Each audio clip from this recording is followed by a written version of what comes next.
Traveler, Paimon. It's been a while. As it happens, there is a letter here for you. One moment. Here. A letter? From who? Dear Diary, I'm Kale. I work as a trainee forest ranger under my master, Tainari. I'm also studying at the academia. I've been getting better and better at reading lately.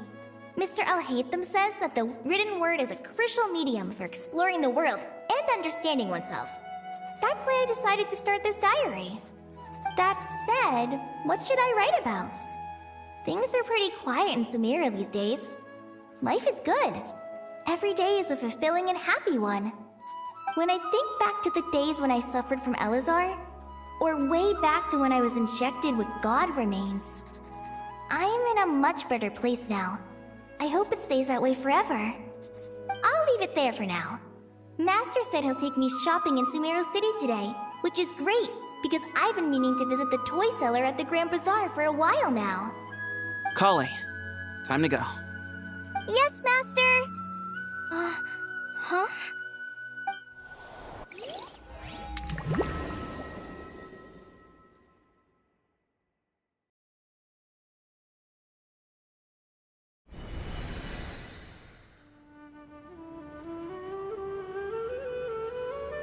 What's wrong, Kale? Is there something on my face? No, sorry. I didn't mean to stare. Did Master Tainari send you to pick me up? Master Tainari? What are you talking about? Tainari is the General Mahamatra. He's probably busy arresting criminals in Sumeru City.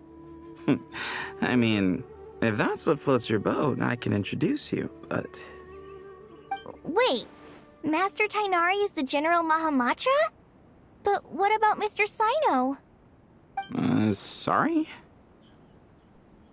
Oh, you mean that guy who just joined the Vahumana Darshan? Rumor has it he's the leader of the Temple of Silence. If that's true, it's pretty impressive. Sounds like you've been getting to know more and more people since you joined the academia.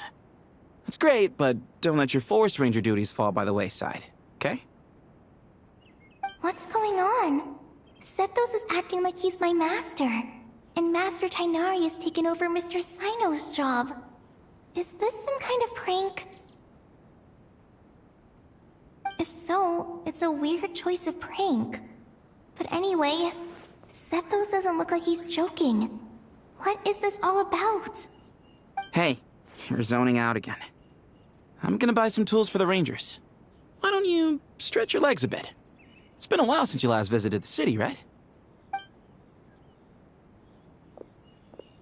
Wait! He's right. It has been a while since I last visited Sumeru City. Was it always like this? I mean, it feels familiar, yet somehow... something seems different. Is this really Sumeru City?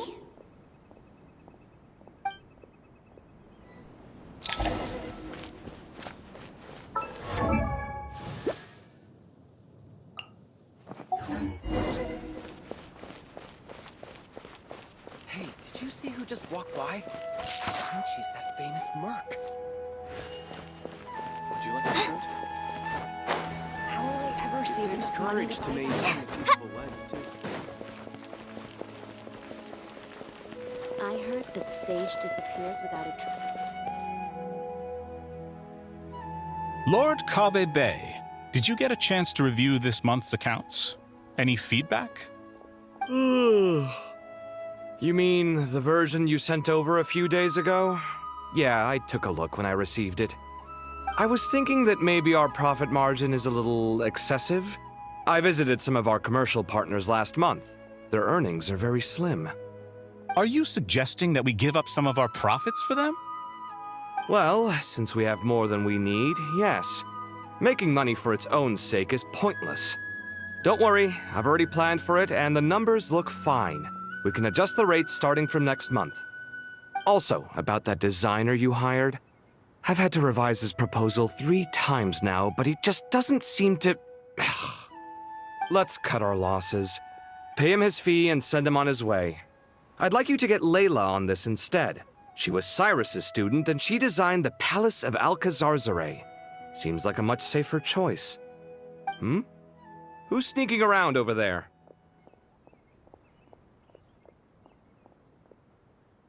Mr. Cave?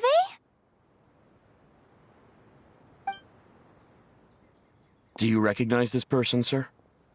Yes, it's all right. We've met. This is Kale, Sethos' trainee. He brought her along the last time I went for drinks with him. What brings you to the city, Kale? Is your master here too? No, this is all wrong! Why is Mr. Cave saying that too?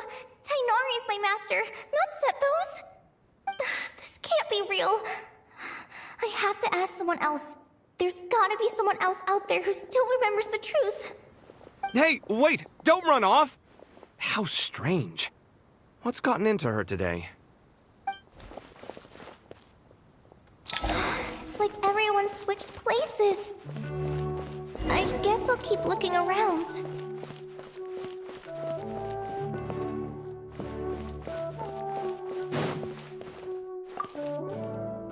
The Grand Sage always used to disappear the moment he got off work, but recently, for whatever reason, he's been seen sifting through records in the House of Dana late into the night.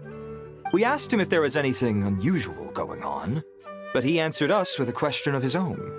Don't you find it strange that someone with my personality would willingly accept the position of sage?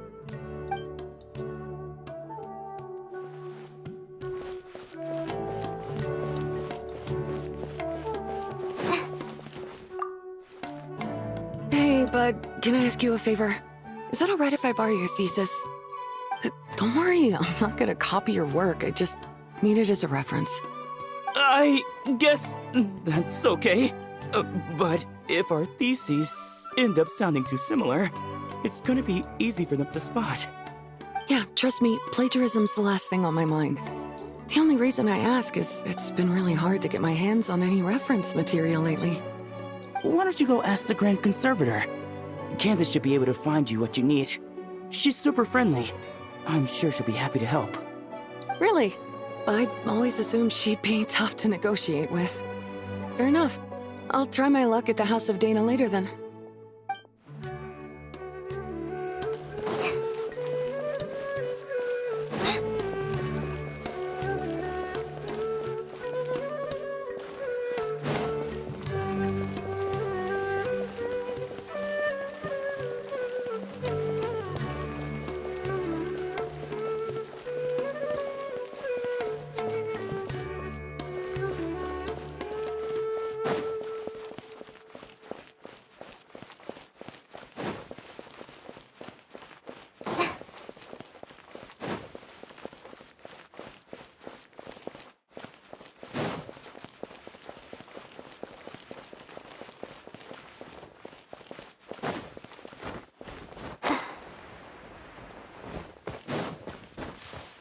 Lots of visitors today, I see. Welcome all. It's been a while. Hey, Rahman. You know that guy who sells face powder on Treasure Street? I haven't seen him around in a while. Any idea what happened to him? Oh, you mean a Hongar? Yeah, he got into a brawl with Shavirme on Treasure Street. He's been banned from setting up shop there for now. Seriously? Oh, well, that's a shame. I was planning to pick out some makeup for you. Oh, don't worry about it. The legendary Flame Mane discussing makeup with the Zubair Theater star dancer. Now there's something you don't see every day. Flame Mane? You know, I'm not actually sure when people started calling me that. Maybe the other Eremites thought I needed a fiercer title to scare people off? To be completely honest, I think the title would fit you better than me, Dia. You think? Can't say I've never imagined myself as a merc. If I ever give up the dancing, maybe I'll head to the desert and give the Eremite life a try. You would? Is that so strange? Oh, not at all. In fact, I've actually had similar thoughts before. If I ever get tired of sleeping out in the wild, I think I might go look for a job at the Zubair Theater. I've adored the dance of Sub-Zeros ever since the first time I saw you perform it. If the chance ever came up, I'd love to try it out on stage for myself. Really? If our manager Sataria heard you say that, she'd hold you to it. Probably grab you by the sleeve and never let you go again. Hey, when that day comes, I'll do your makeup myself. How's that sound? Sure. If the day comes, I'd be honored.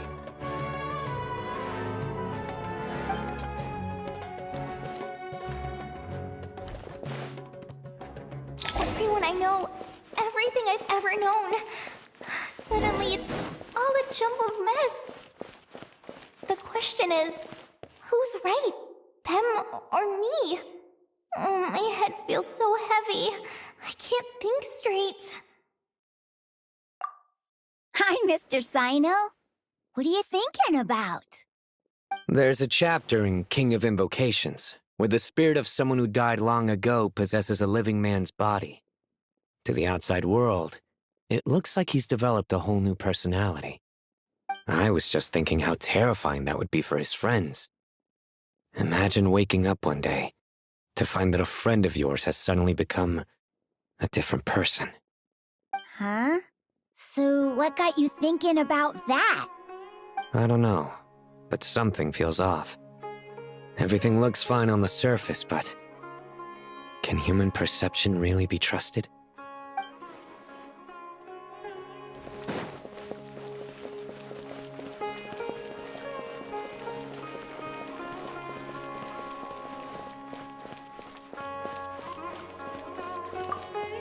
All right, not a single Mora short. That covers you for this month's rent. What a relief. I was worried the design fees I received this month wouldn't be enough. Well, next time, don't fret. Just let me know and I'll give you a few days' grace. We've known each other long enough for that. Anyway, how are you settling in? I couldn't help but notice that you're staying up late quite often. Yeah, I can't explain it. I just feel more inspired at night. Once I get in the zone, I can race through a whole bunch of drafts, no problem. But what about you? I keep hearing you sighing these days. Is everything okay? Well, it's just... Don't you think this house is a little small? I guess I should be used to it after living here for so many years. But for some reason, I've been feeling claustrophobic recently. I want to move somewhere bigger. Once I've made enough Mora, I'm gonna buy a huge new house. As big as... at least as big as the Palace of Alcazarzaray. That sounds really expensive. True. I'll never be able to afford it on a scribe's salary alone. I need to find another way.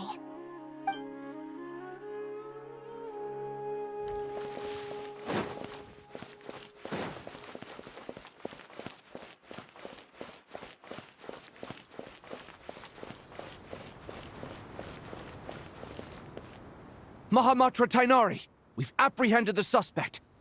They say that the fool is prone to blind faith, but the wise man is not immune to it either. Suraj, do you have anything to say in your defense? Tainari, you were the one who turned the sages against me. Just a few words of caution from you was all it took to destroy my research. And now you're trying to stop me again? You should know that mechanical life is the future! We must cast aside our useless flesh and... That's enough. I'm not in the mood to listen to your lunacy. Anyone could tell you how amateur your work is. Karina, Ilias, put him somewhere safely out of the way. Yes, sir. Next on the agenda is... Master? What is it? Wait, did Professor Zahahati send you? She's been encouraging me to take on an apprentice.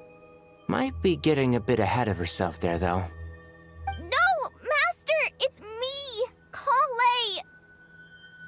Listen to me. Something really weird is going on in Sumeru City. It's like everyone's identities have switched around. You're not the General Mahamatra. You're a Forest Watcher. Just yesterday, we agreed to come to Sumeru City today to go shopping together and... All right, there's no rush. Let's back up a little. Your name is Kale, correct? Although this is our first meeting, you do seem strangely familiar somehow. Is there anything I can help you with?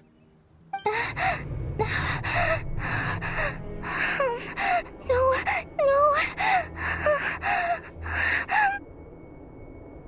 Master!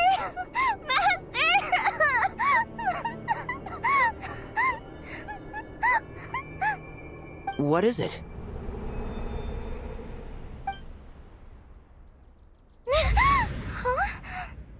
Did you have another nightmare? I've told you before, when you're tired, lay down on your back in bed and get some proper sleep. It's much better for you than napping on your front. Poor posture obstructs your breathing, which can lead to all sorts of weird dreams. Now, we're supposed to go shopping in Sumeru City today, remember? Cheer up. I'll take you to Hushang's. I heard he's got some new toys in stock. Go wash your face, take some deep breaths, and when you're ready, we'll head out. Okay. Thanks, Master Tainari. So it was just a dream. And yet, dreams can sometimes be a warning of things that will soon come to pass. Who said that? That dream felt unusually real, didn't it? Here's my suggestion. Since you're heading into Sumeru City anyway, you may as well tell Lesser Lord Kusanali about everything that happened. And just to be on the safe side, I think you should also inform your 2 traveler friends who once helped save Sumeru. I'd write them a letter if I were you. Time is short. A storm is coming from beyond the bounds of fate.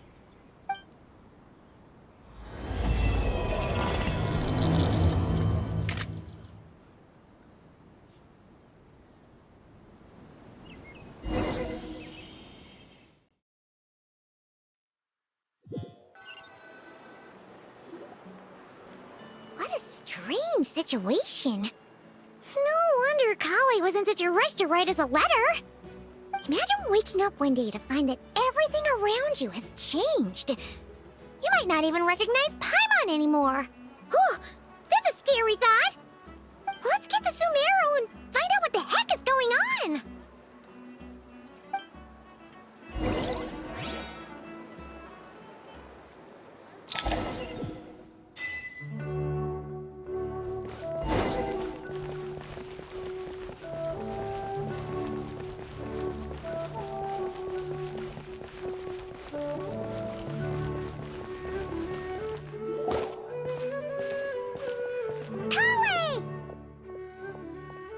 Traveler! Paimon! Thank goodness. I'm so glad you made it. Of course. We won't let anything happen to you, Kale. So, what's going on in Sumeru City?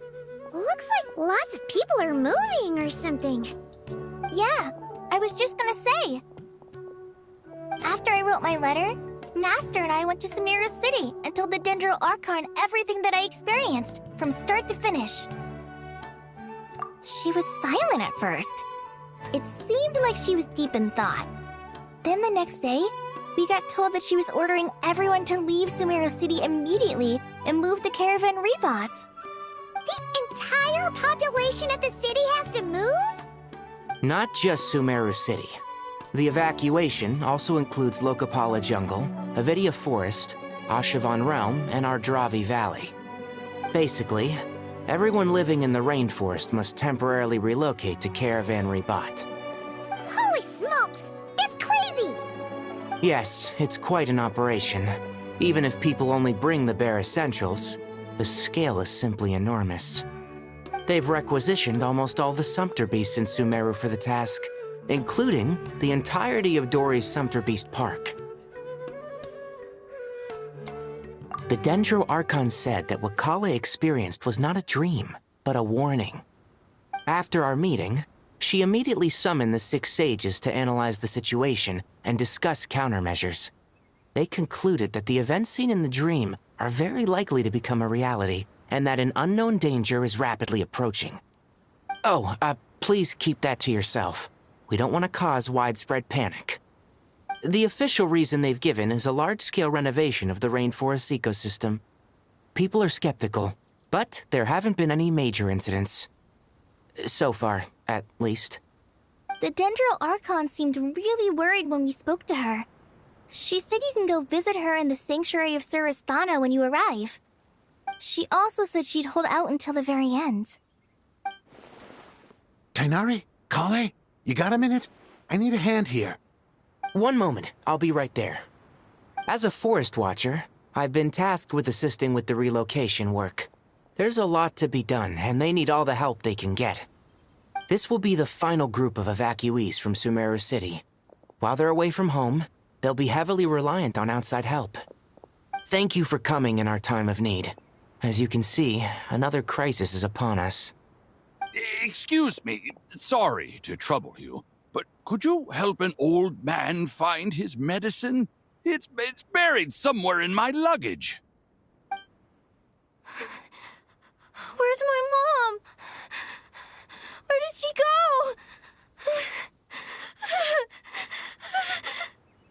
go? Don't worry, it'll be okay. Those items are worth a small fortune. Make sure you store them somewhere safe. You understand? I bet you thought you'd get away with this in the chaos, huh? Guess again. No petty thief gets past me.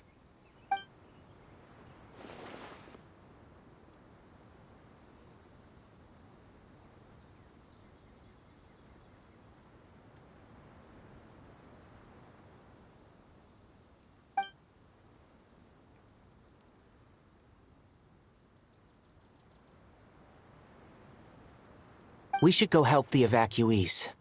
See you around. I'm so glad that you believed me and came all this way to help. It means a lot. Please stay safe. Don't worry. We may not know exactly what's going on yet, but as long as we stick together, we'll find a way through this. Goodbye! Look after yourselves! Will do. See ya!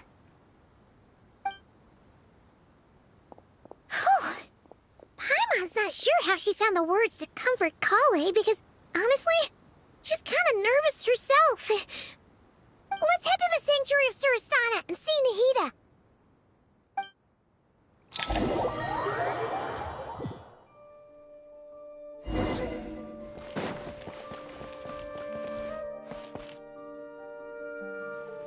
Who goes there? No unauthorized access to this place. By order of Mahamatra Sino. Are you blind? It's the Traveler and Paimon. Surely you've seen them before. Huh? Oh, so it is. I'm sorry, I haven't been sleeping well lately. My nerves are a little frayed. The Dendro Archon is in a very vulnerable state at the moment. Mahamatra Sino is concerned that our enemies might choose this moment to strike, so he's ordered us to strengthen our defenses. Just seeing you two again already puts our minds at ease. Please, enter. I'm sure everyone's expecting you.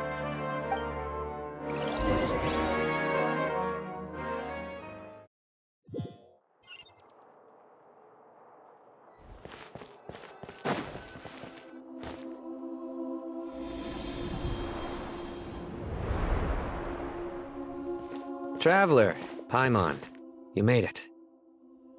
Aha! Perfect timing. Reliable helpers like you are just what we need right now. Oh, it's good to see everyone again. Kale gave us a rough idea of what's going on, but we still have a lot of questions. What kind of danger is Sumeru City in exactly? And how come everyone has to move to Caravan Rebot? At this stage, we can't be certain. We're investigating, but no definitive answers yet. I take it that Kale told you about her strange dream? Yeah. Apparently, everyone in Sumeru City was acting super weird. Even you guys. It was like you'd all switched places. That's right. Kale and Tainari reported the situation to the Dendro Archon. She believes that it wasn't merely a dream, and that whatever it was has something to do with Irminsul. It's a reasonable inference. Only through Irminsul can people's memory and cognition be so significantly modified in such a short time. We don't know why Kale would dream of these things, nor who was trying to warn her. The Dendro Archon decided to connect to Irminsul to investigate more thoroughly. Irminsul is connected directly to the ley lines. The tree serves as a central hub where the ley lines converge, and its core function is to record and store the world's knowledge and memories. But something has gone awry, severely compromising the performance of this core function. Information is bottlenecking inside Irminsul, hampering the ley line's flow. If this continues, new information will languish unrecorded, with existing records thrown into disarray. In short, the souls of the dead will be stranded, while the living have their sense of reality warped. In the long run, Kale's dream could well become a reality. And that's just the beginning. There's no telling what other nightmares could end up coming true.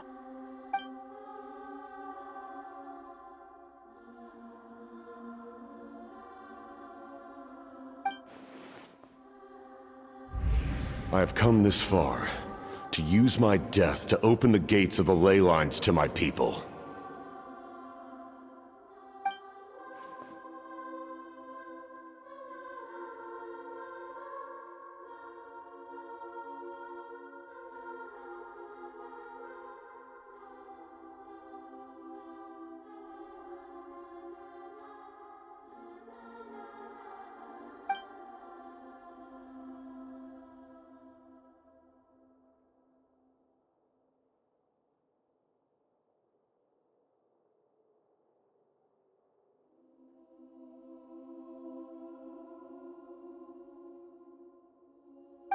Faced with a growing backlog of information, the Dendro Archon decided to connect herself directly to Irminsul and take over the recording and processing function herself.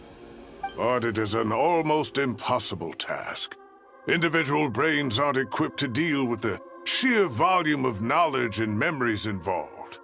All that information flooding in at once would instantly fry any human mind.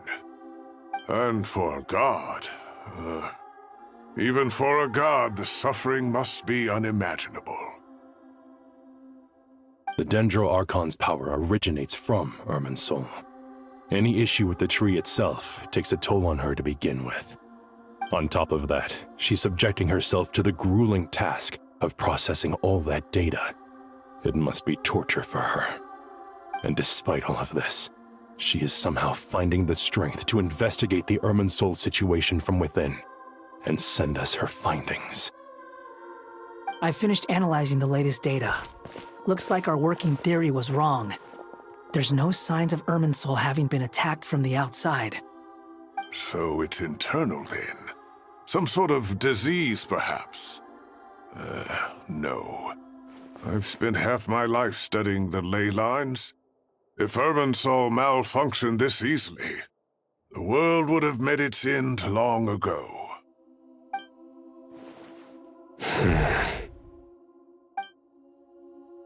Sino? What is it? Not long ago, I got a tip from the Corps of 30 that a large number of unidentified merchant caravans had recently been spotted entering Sumeru through Beta Harbor. At first, I suspected that they might have something to do with all this, so I sent some people to investigate. But if Irminsul wasn't attacked from the outside... Don't you think there are more important things to worry about right now than guessing who's behind all this? It's been over 12 hours with no new intel. If even the Keeper of Irminsul is this badly affected, you can imagine how bad things are in there.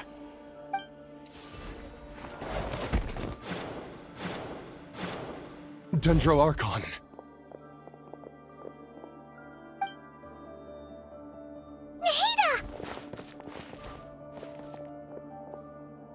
What's wrong?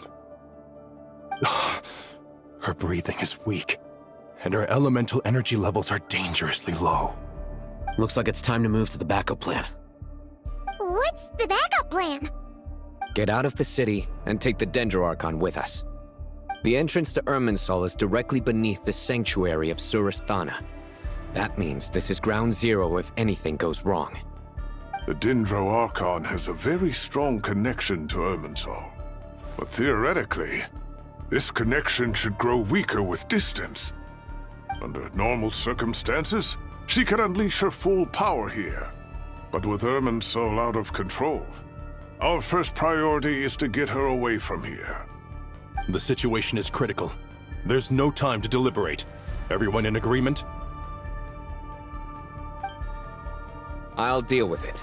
I'll also let the Matra and the Core of 30 know to start evacuating.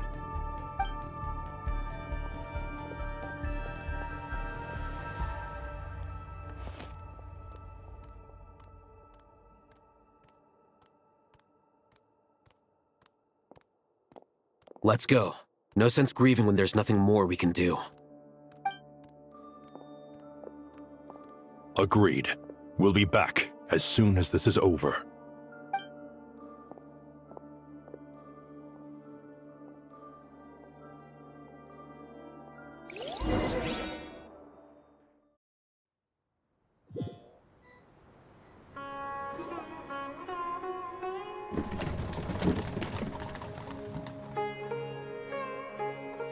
The last group of civilians has been safely evacuated.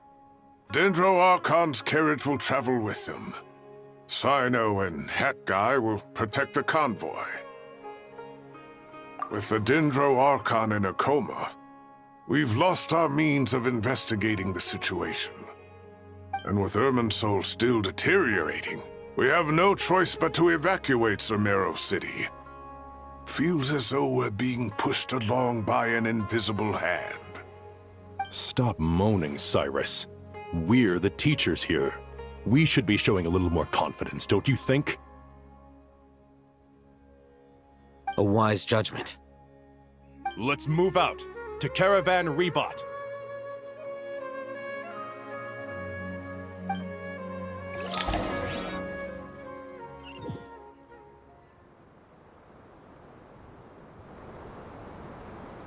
Sir, all units are in position. Good. Everything is going to plan. Interfering with Sumeru City is a necessary step, so do not hesitate. The Irminsul situation will not harm you. We need to speed things up here, too. We don't want to keep our client waiting, do we? No, sir. You have my word. Everything will be completed on schedule.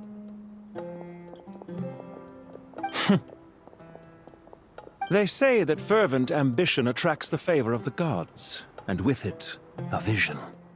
But we appear to be the exception. So, is our ambition not strong enough? Or does it threaten the very foundations of this world?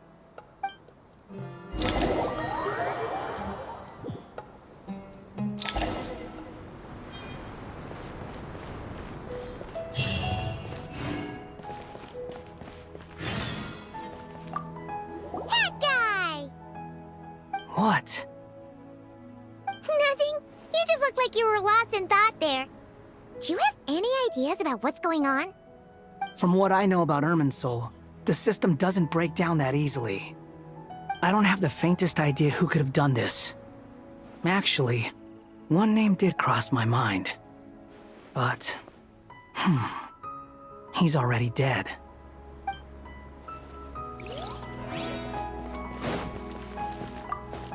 So, can I assume that this period of time away won't count as part of the rental period? Maybe we should deduct it from next month's payment. Sure. Great! Wait, why are you suddenly being so reasonable? What's the catch? I'm always reasonable with rental payments. Like the time I refused to let you use that wine you brought home as collateral.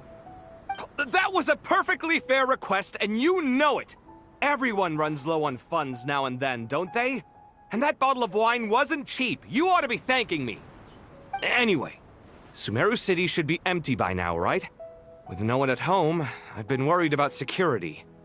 I'm worried about burglars. What would they steal? That new scroll you bought? Ah! I'd almost forgotten about that. Oh, I only went and hung it up in the most conspicuous spot in the house. If anyone breaks in, it'll be the first thing they see. Well, no one but you gave it a second look while it was on display in the shop. I doubt anyone would go out of their way to steal it. You say that, but what if there's a thief out there who shares my aesthetic tastes? Then you can only hope he shares your taste in expensive wine as well. Always worth having some collateral. You!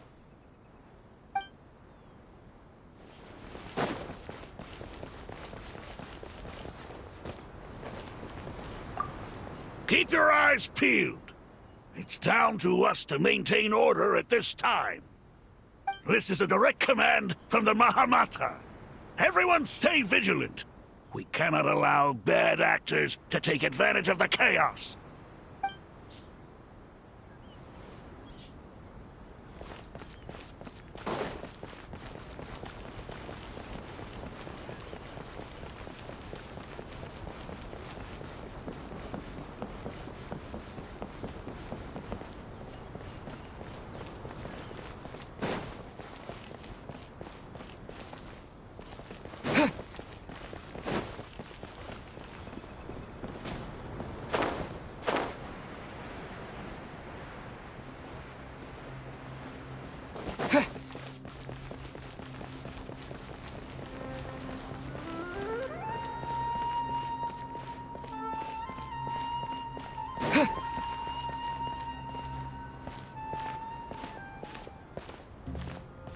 How is the Dendro Archon? Her breathing is steady. I prepared some therapeutic incense for her, but it hasn't had much effect. Her vitals are still very weak. Based on the information you've provided, I have a working hypothesis. Her condition is partly due to Irminsul's influence, and partly due to a physiological imbalance caused by the rapid depletion of her power. Elemental energy usually flows through the body at a relatively constant rate. The body grows accustomed to this rhythm, so when it's thrown out of balance, physical symptoms will appear. Is this similar to the ley lines? Overloading and withering both directly affect their vitality, potentially causing irreversible damage. Correct. From a biological perspective, if you overexert yourself, you pay the price with your life. The Dendro Archon is not only drained of power, but her life force is at a critically low level. Is there any way to restore her health? I know the ley lines have strong self-healing abilities. As long as any blockages or pollutions are dealt with, they can quickly regain their vitality. But what about people? Well, gods. What's their capacity for self-healing? Before we think about that, there's a bigger predicament to resolve. Restoring the Dendro Archon's power requires us to heal Irminsul first. But that will be extremely difficult without the Dendro Archon's power. Paimon's already getting lost here.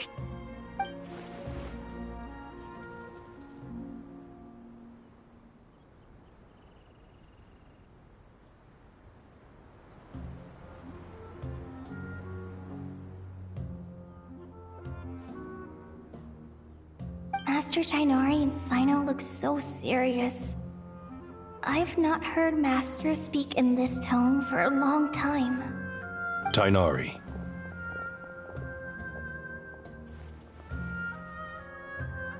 Master Nephis, sages. Tighnari, haven't seen you in ages. Have you gotten taller? Or did your ears get longer? Hopefully the former, Uncle Baladuri. Sino, where's Professor Cyrus? I thought he'd be with you. He went out into the wild to investigate the situation. He said that the Irminsul anomaly will likely start to affect the real world soon. He shouldn't be trotting around alone at his age. Which way did he go? I'll look for him later. Would someone mind introducing us? Ah yes, of course. Allow me to do the honors. I'm sure we're all familiar with the Traveler and Paimon. They're the heroes who helped foil Azar's conspiracy and save Sumeru. These gentlemen and I are the 6 current sages of the Academia. Balduri and I are part of the Old Guard, while the other 4 took office after Azar and his clique fell from power. We have Sage Alkindi of the Spantamad Darshan, Sage Farnas of Kasharawar, Rataoist Sage Shakir, and finally Harabatot Sage Rusht. Nice to meet you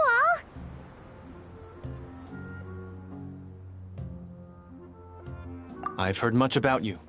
Delighted to finally meet you in person. You're younger than I imagined for someone with the power to stand up to fate itself. Thank you for lending your aid to Sumeru once more. Once we're on the other side of this, could we get a photo together? My daughter has a friend named Isak. He's always talking about you two. Of course! No true hero would deny a child their wish. Back to business. So with the Dendro Archon currently in a coma, the people have taken temporary refuge at Caravan Rebot, but they cannot stay here forever. We need to come up with a plan as soon as possible. Fernas, any thoughts? Well, firstly, having reviewed the data, I'm inclined to agree with your assessment. This doesn't look like an attack on Irminsul from the outside. Rather, it resembles a malfunctioning machine. Calculations going haywire and sparks flying. That being said, before we consider how to fix it, we need to understand precisely what has gone wrong. Furthermore, we somehow need to ascertain this without relying on the Dendro Archon's power. We have no direct access to Irminsul.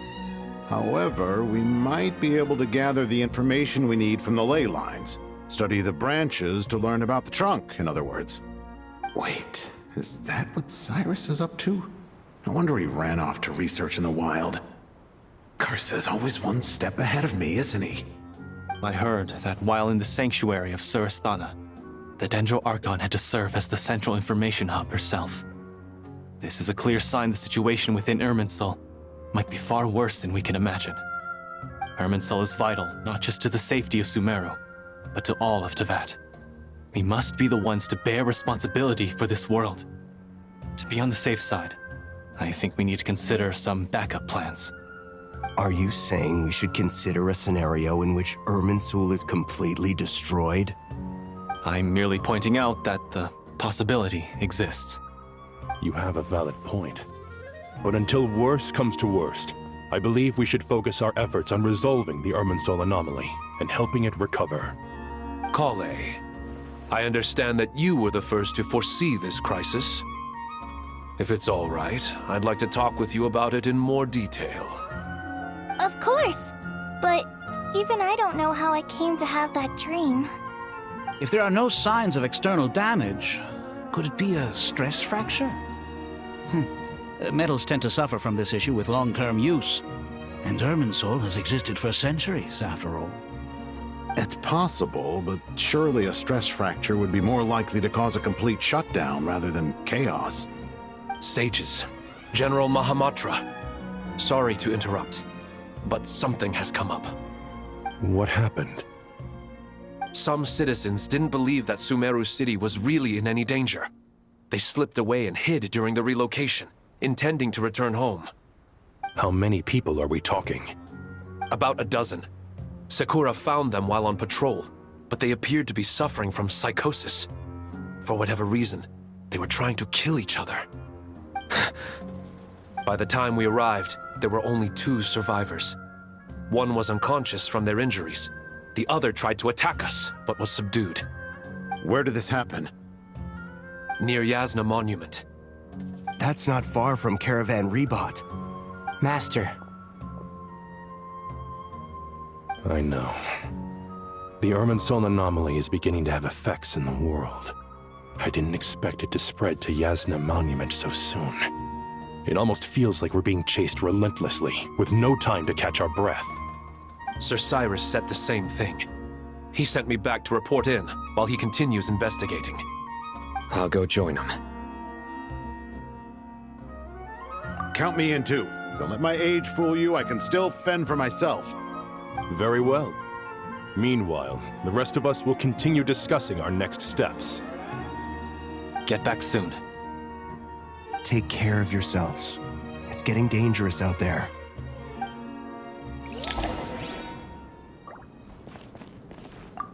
I thought we'd be safer once we got to Caravan Rebot. If the Irminsul anomaly's sphere of influence continues to expand, our only option will be to move into the desert. To Aru Village? We should check if they can accommodate so many people. Essential supplies will also become an issue. We were only able to relocate here so quickly because Caravan Rebot is well stocked. If we move to the desert, we'll need to carefully calculate how much food and water to bring.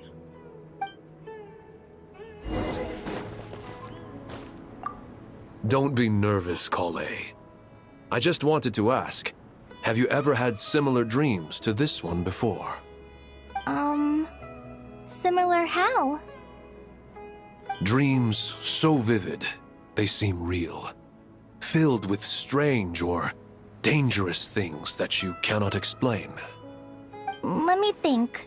There was one time, I don't remember it very clearly, but I saw fire. Fire? Yeah. I wish I could give you more details, but all I remember is fire everywhere. From the sky to the ground, everything was burning. The heat was unbearable, and ashes were blowing in the wind. I doubt this dream was a mere coincidence. Perhaps it was some kind of prophecy? And yet, you've never studied astrology. I'm at a loss to explain it.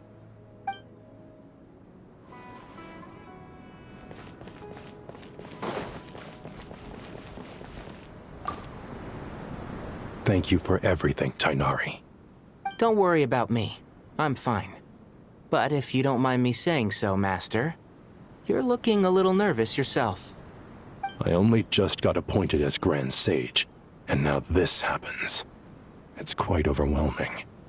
Looking back now, I don't think I handled the situation with Azar very well at all. Yes, I protested, but I went about it the wrong way. Instead of helping, I just ended up getting locked away. Now that I'm the Grand Sage, I have to be responsible for everyone's lives, including the dozen or so who fled to Yasna Monument. I can't help but blame myself for their deaths.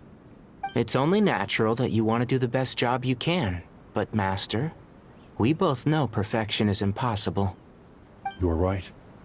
We may well be heading into the desert before long. Feeling up to it? We left in such a hurry that I didn't bring any sun lotion, but I'm sure I can make some from local ingredients here. That was a big part of my graduation thesis, after all. Still remember? Of course, like it was yesterday. I remember asking you if you'd like to stay and teach, but you turned me down without a moment's consideration.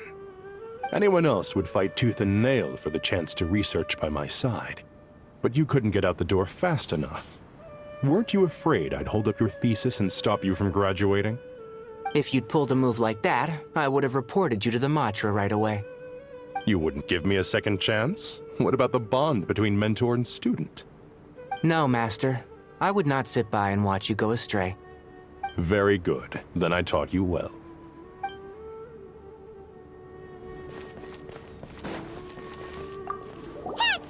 What? Nothing. From what I know about, I don't have the faintest...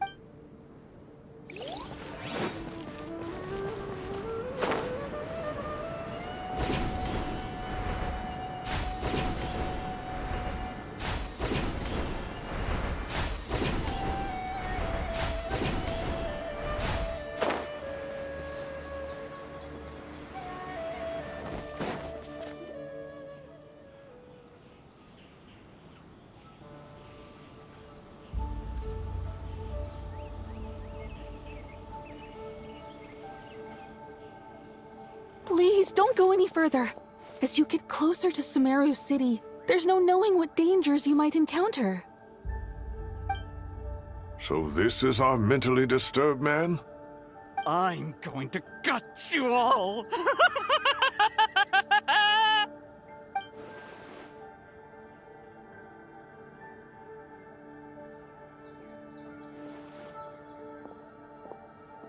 Cyrus, you didn't even bring a single guard? Do you think you're some sort of warrior? It's fine. Come here and look at this. Oh, it's... That's right. Flowers that bloom from openings in the ley lines, indicating some sort of anomaly. I don't believe I've ever seen a color like this before. Did you discover it nearby? Not just here. Way over there, too. They're everywhere. There's even more in that direction. How did you ascertain the situation further ahead? Didn't you just say that we can't go beyond this point? Yes. This area is relatively safe so far, but if you continue forward, delusions will start afflicting your mind. However, some vision-bearing mercenaries were able to maintain their sanity a little better. They're the ones who brought back news from further afield.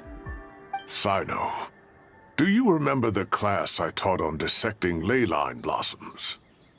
I do, Professor. I received full marks in that course. Good. After all these years, it's time to put that knowledge into practice. There must be anomalous information hidden within these blossoms. Alkindi, I'll need your help as well. Been a while since we worked on a project together, hasn't it? Sure has. Well, what are we waiting for? Let's get to work. Anything we can do to help? Will you need my help?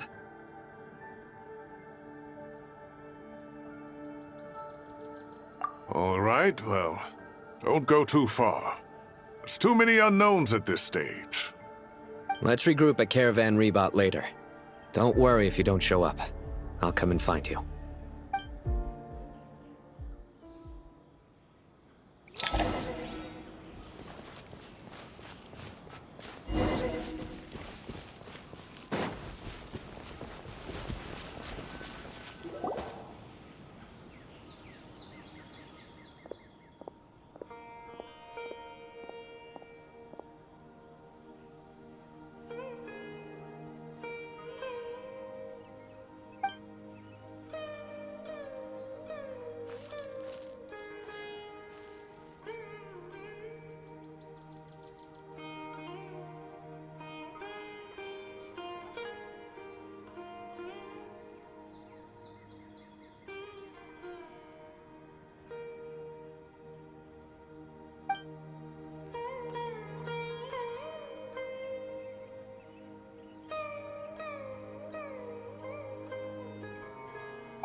That should be the heart of Oasis.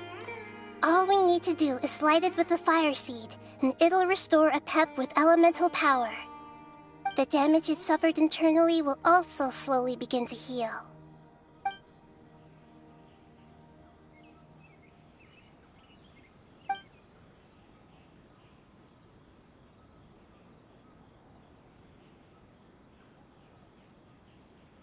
What is it? You thought of something? Really? Then let's get back and tell the others!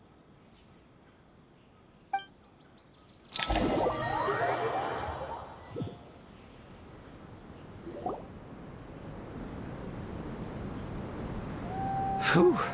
Glad to see you've returned safe and sound. Any longer and we would have gone out looking for you. Well, this is a nice surprise. Paimon sure feels better with everyone we know here. We've made some progress, so let's start by giving you and Paimon a quick update.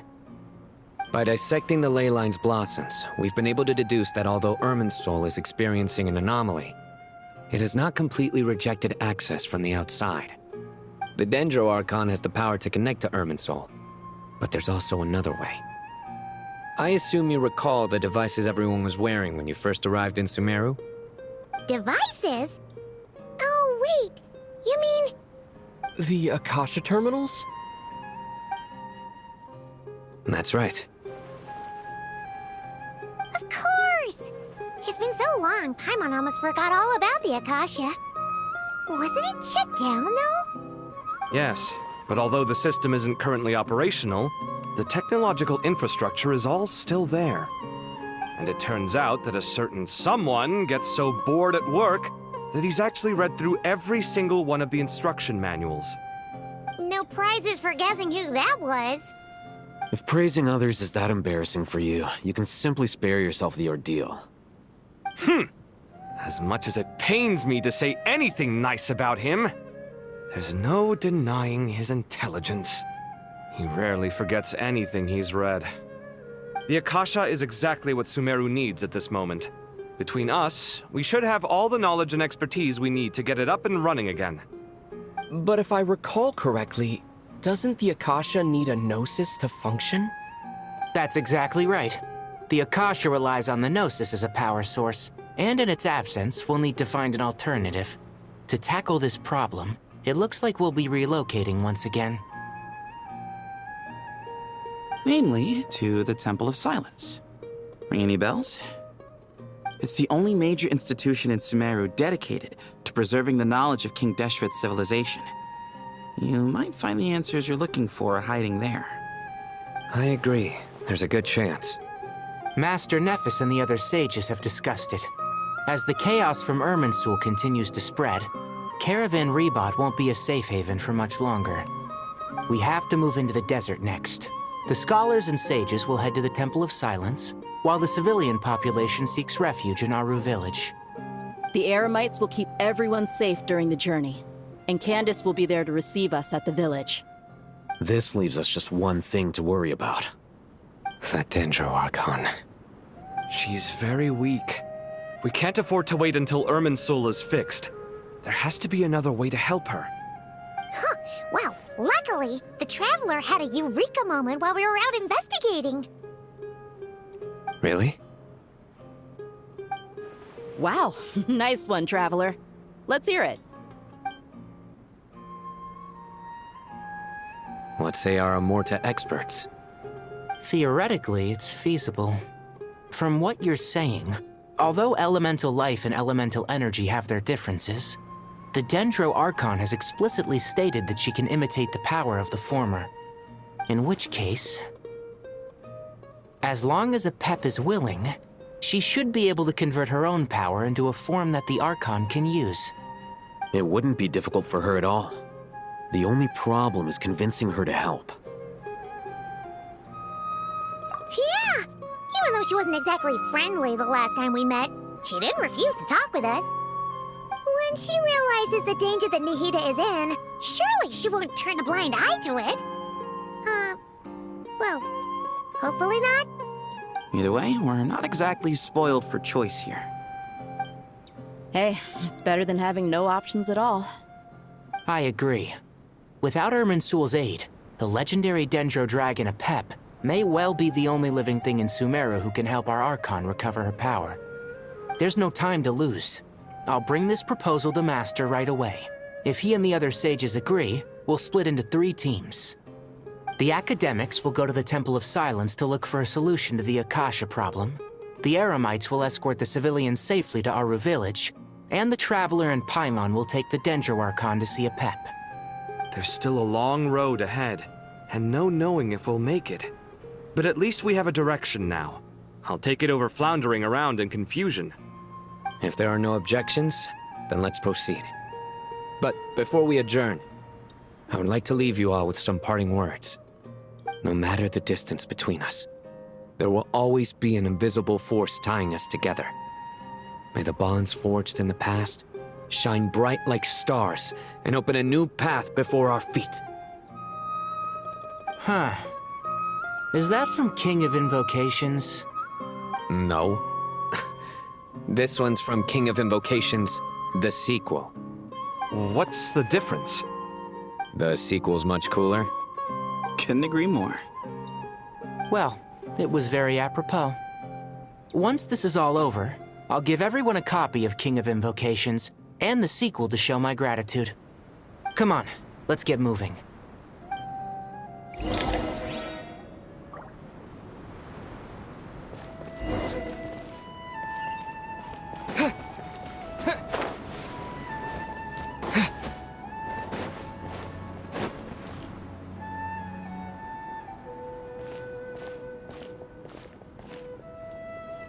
Tainari has brought me up to speed.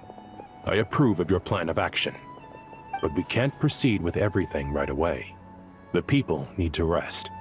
For many of them, this will be their first time in the desert, so we'll need to find additional personnel to help escort them. You two, please go on ahead with the Dendro Archon. Let's rendezvous at the Temple of Silence later. No problem. We got this. Words can't express my gratitude, so let me just say, I hope everything goes smoothly for all of us. Goodbye for now. All right, let's get going. If Paimon remembers correctly, the last time we saw a Pep was in... Traveler, Paimon. Could I borrow you guys for a moment? It'll only take a second. Kale, what's the matter? Well, the thing is... Master Tainari once told me, after you raise a problem, you should think about how to resolve it. But ever since I had that dream, I feel like I haven't been of any help at all. I tried my best to keep up with the conversation, but there was so much new information, I couldn't take it all in. So, I just wanted to ask, do you have any tips for me there? Huh, Paimon knows exactly how you feel. But fear not, everything you need to know is right here in Paimon's notes. Sumeru chapter! It's got tons of info about all the things we've seen and heard on our adventures. Some parts are a little simplified, but hopefully it all makes sense. You see? Being the greatest guide in Tibet isn't just a fancy title. It takes a lot of hard work. Paimon doesn't always understand the things you're talking about with other people. Whenever that happens, she notes down the confusing parts and goes over them in her own time. This is perfect. Could I borrow it? Sure. Matter of fact, you can keep it if you want. Paimon has another copy. The spare copy was originally meant for the Traveler. Paimon used to worry that one day he might not need a guide anymore, so she wanted to have a gift for him, in case we ever parted ways. But it doesn't seem so necessary nowadays. We have so many more places to see together. One copy will be enough for both of us. Thank you so much. But still, these are your treasured memories. I think I'll make my own copy and then return the original to you. Anyway, that was all. I won't keep you any longer. Have a safe trip. See you again soon. See ya! Alright, time to bring the Hida to see a Pep. Let's hope that old grouch is in a negotiating mood.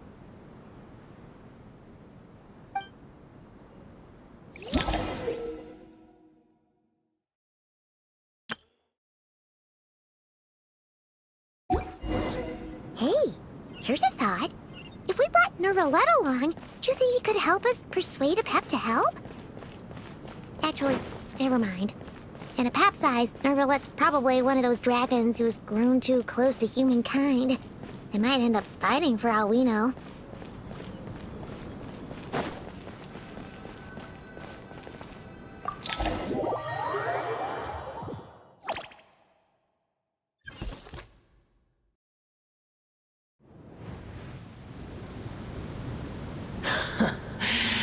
I had a feeling your kind might come calling. The ley lines are in disarray. Something has gone wrong with Irminsul, yes.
Even from a great distance away, I can sense that Sumeru is headed for destruction.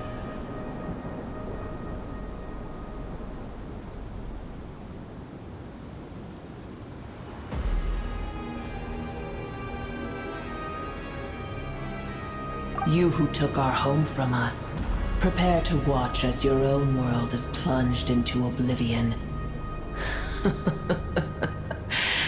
Oh, how the cycle of history comes to a poetic conclusion. This isn't a joke, Apep! Nahida's in grave danger! Can you please help her? Is she now? Then do explain. For what reason should I lend Booer my assistance?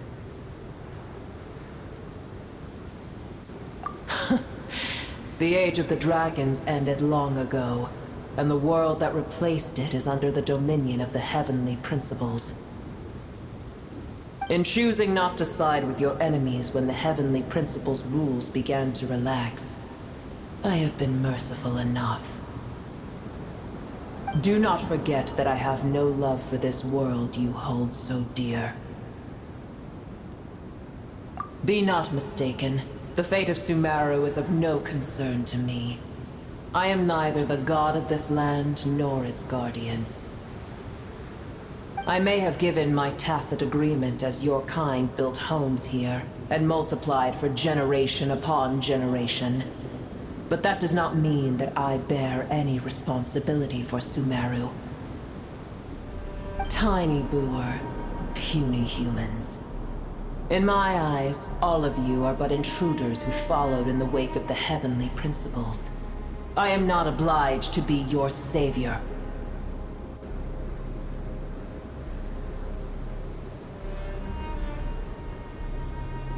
Apep, if you truly despise gods and humans so much, well, after the great humiliation of being helped by a god in the past, shouldn't you be jumping at this chance to balance the scales? Now that is a compelling reason. When El Ahmar plotted against me and I was tortured by forbidden knowledge, it was Booer who saved me from agony. And though I regard with shame the pity of my enemies, to receive aid without repaying it would likewise tarnish a dragon's dignity. Oh, tiny Booer, puny humans.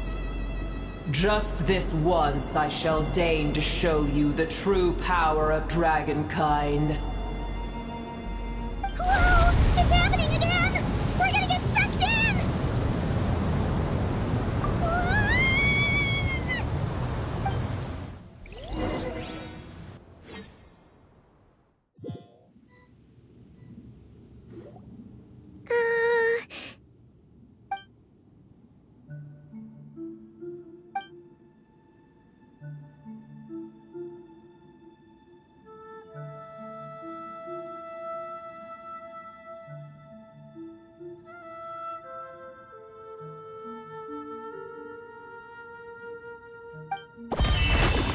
It is done. The heart of Oasis is supplying her with life force as we speak. It shall not be long before she recovers. But I should warn you. Booer's existence is closely intertwined with Irminsul.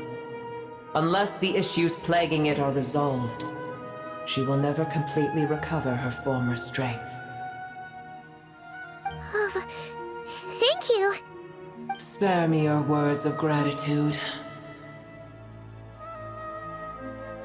You may also spare me your feigned concern.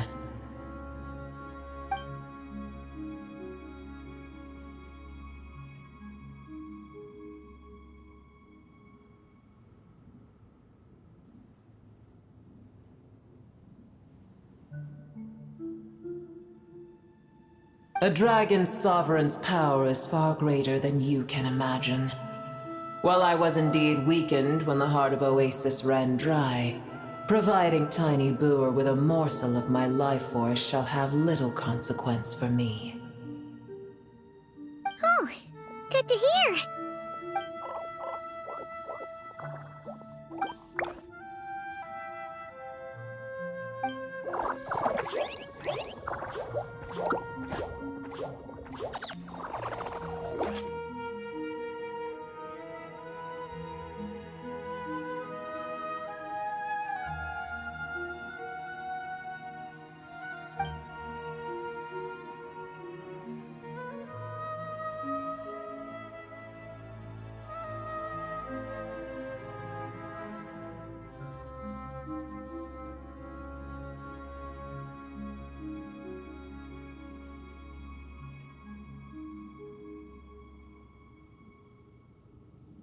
Ever held in high favor, I see.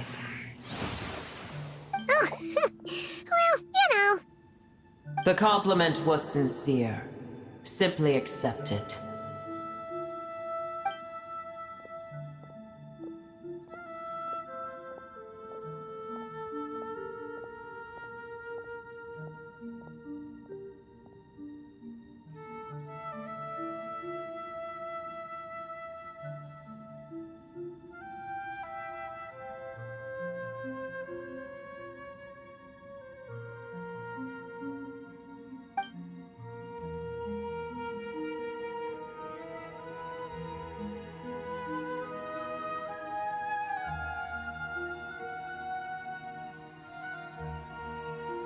I did once. That tree was not planted by the heavenly principles. Irminsul existed before they ever arrived in Tevat. What? There was a time when it belonged to Tevat, to dragonkind. Its appearance and function then differed greatly from today. The ley lines flowed with an abundance of a familiar, primitive form of elemental energy. You may know it as the power of the Light Realm. The heavenly principles usurped and refashioned Irminsul, made it serve humanity, and used it to anchor the fate of the world. Yet in the end, humanity has failed to protect it. Heavenly principles, God of gods. It makes me sick. The enmity between your kind and mine can never be bridged. As things stand today, holding a grudge against you would serve no purpose. But there will come a day when we reclaim this world for ourselves. The opportunity will arise no matter how long we must wait. I can already sense that far away from here, the Hydro Dragon has wrested his authority from the hands of the usurpers.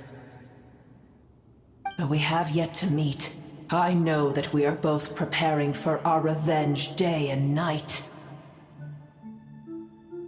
Uh-huh.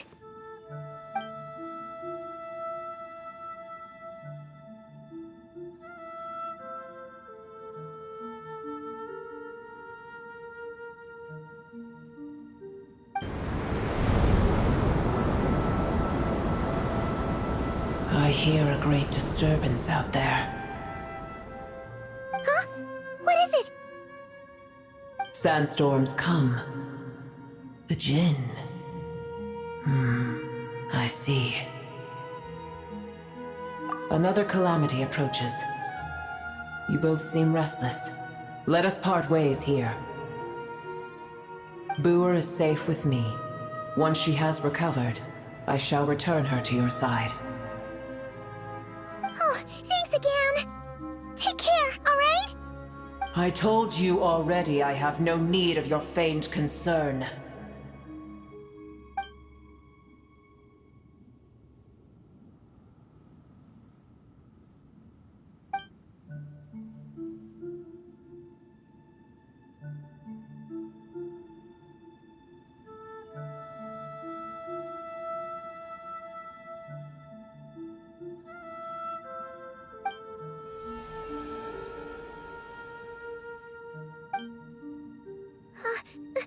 Nahida? You're awake! Are you okay?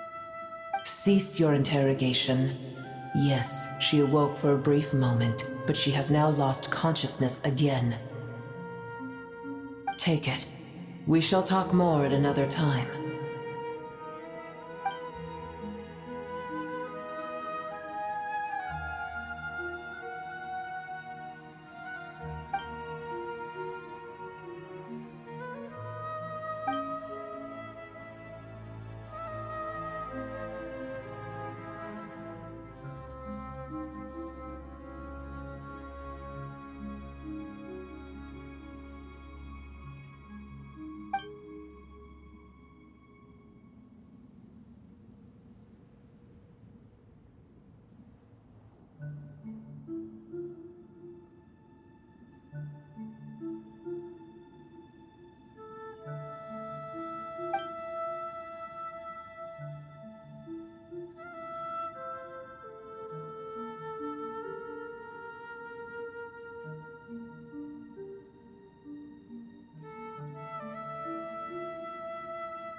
of nowhere?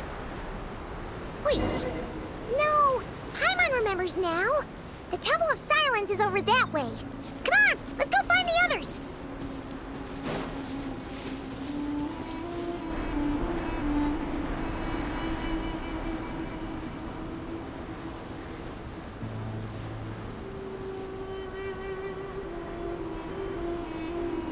There's no need for everyone to stay here. I'll protect the sages. The rest of you, return to Aru Village. Yes, Mahamatra Sino.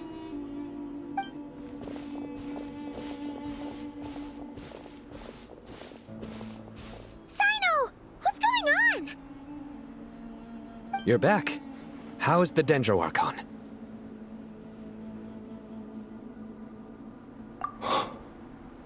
What a relief.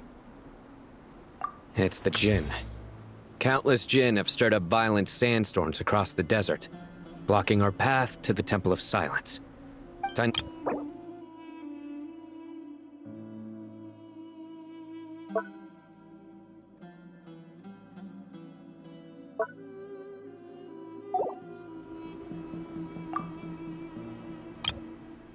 Tainari and Kale have returned to Aru Village to help. The Jinn are being highly aggressive, so both the village and the merchant caravans require protection. It's just one thing after another. Where did all of them come from anyway? In all my trips to the desert, I've never seen anything like this before. As I see it, the only possible candidate is Gurabad.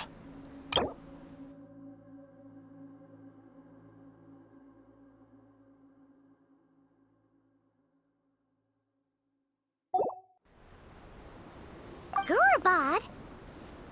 Baladuri could explain in more detail if he were here. All I know is a rumor I've heard about from previous trips to the desert. Supposedly, a great number of dormant Jinn lie sealed beneath that city.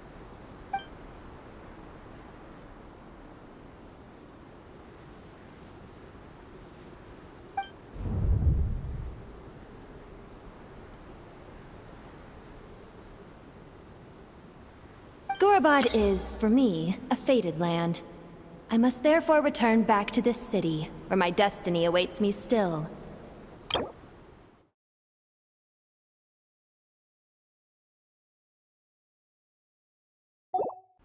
My master, I am sorry that I couldn't stay by your side for long, and that I could not have more time to get familiar with you. Lilipar. Yeah, we once said goodbye to a friend there. Well, maybe not a friend exactly, but someone we met on the road anyway. She was a strange bottle. If we can find a way to wake her up, maybe she can help solve the situation in Gurabad. Well, be careful. You may find there's more than just the Jinn to worry about. You mean, there are other dangers in Gurabad? It's a sensible assumption to make. The moment we arrived in Caravan Rebot, the Irminsul anomaly started spreading in that direction. Now we've moved to the desert, and suddenly we're plagued by Jinn and sandstorms. To call it a coincidence would be a stretch. Don't worry, we've gotten a lot stronger since our last stint in Sumeru.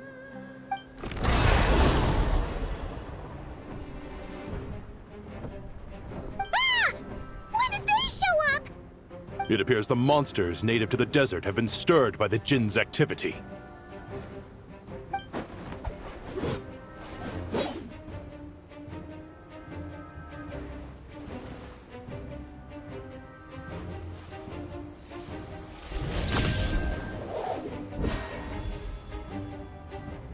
You should get going.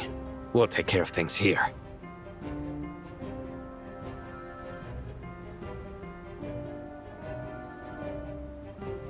You too. Don't do anything too risky. You got it?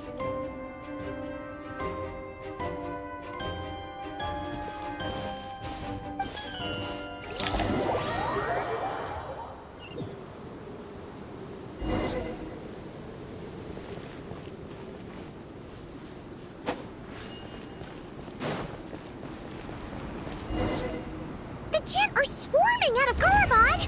Looks like our hidden understand what's going on! Get him! Burn it down!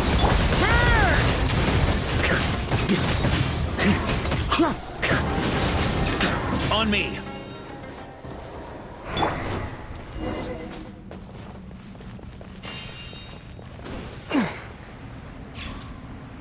They just keep coming! How many of these things are there? We'll never take them all out! Let's just head further inside for now! Target spotted! All units at the ready. The Fatui? They must be using this place as a stronghold! Are they the ones behind all this? Did it take too long?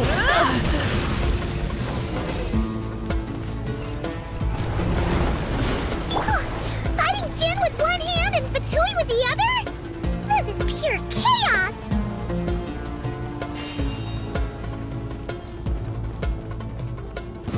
I'm gonna fix your Hold skull! in flame! By everlasting flip! Try and stop me!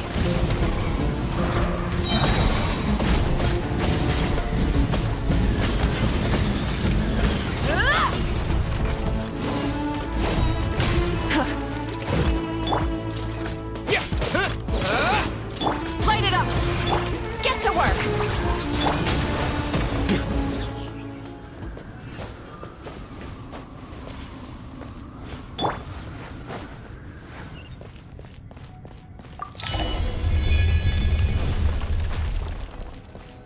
See that strange machine? Paimon has a sneaking suspicion that that's the thing wrecking Gurabad and setting all those dangerous Jin free! The target has reached the core zone. Requesting backup. Repeat, requesting backup. Backup en route! Stop him at all costs!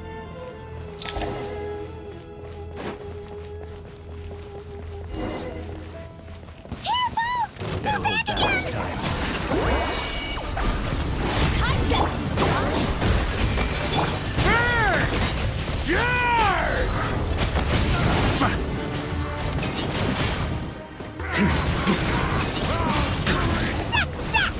Nice one, Traveler! Let's keep going!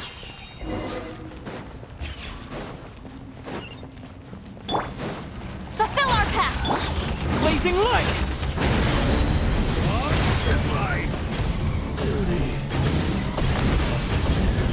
Back of it here!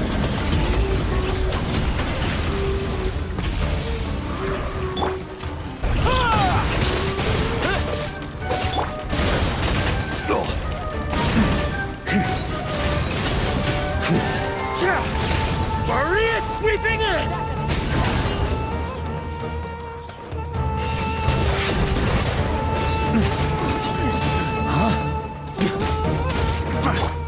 Show no mercy! Suffer the wrath of Eastleigh! Burn it down! Honed in flame!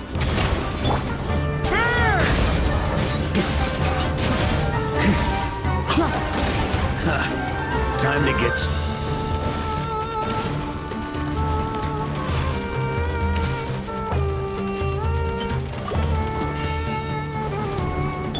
Fulfill our pact!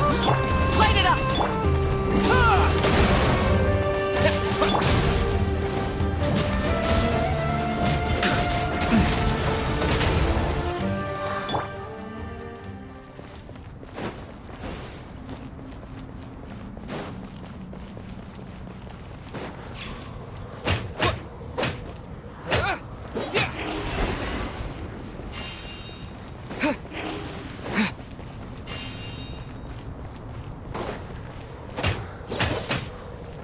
This hunk of junk's gone kaput!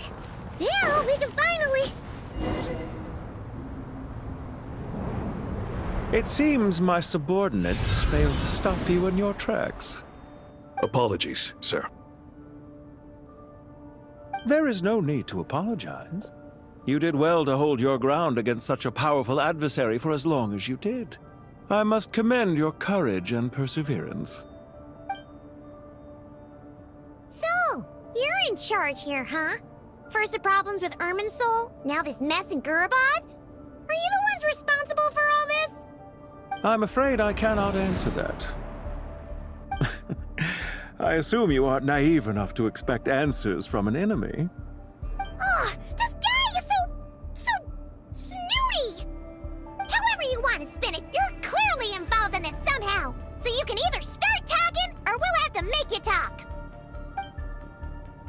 Let's get him! Traveler, what's wrong?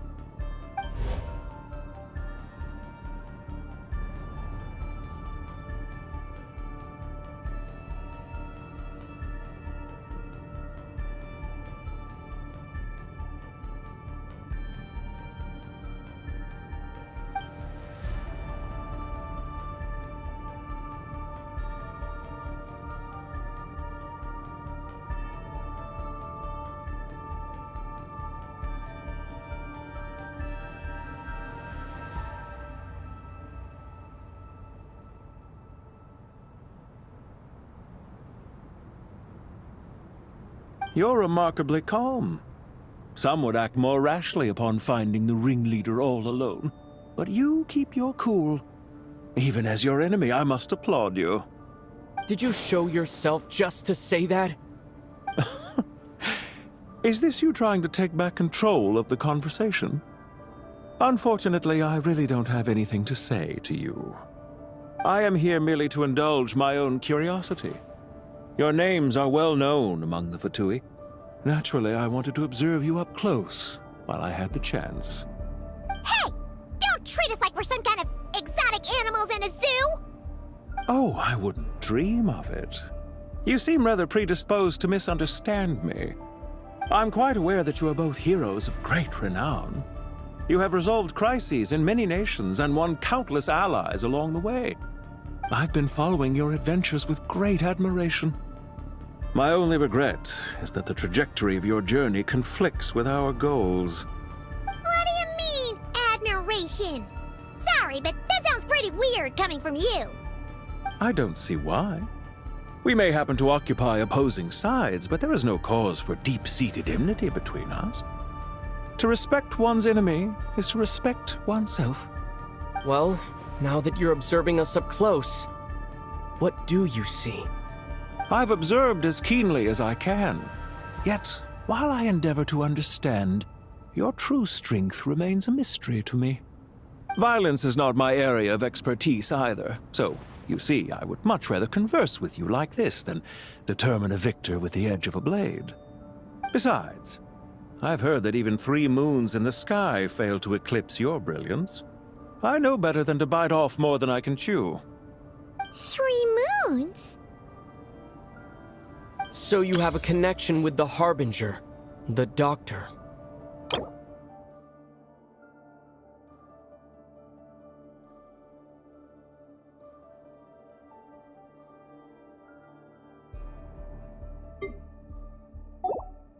Well deduced.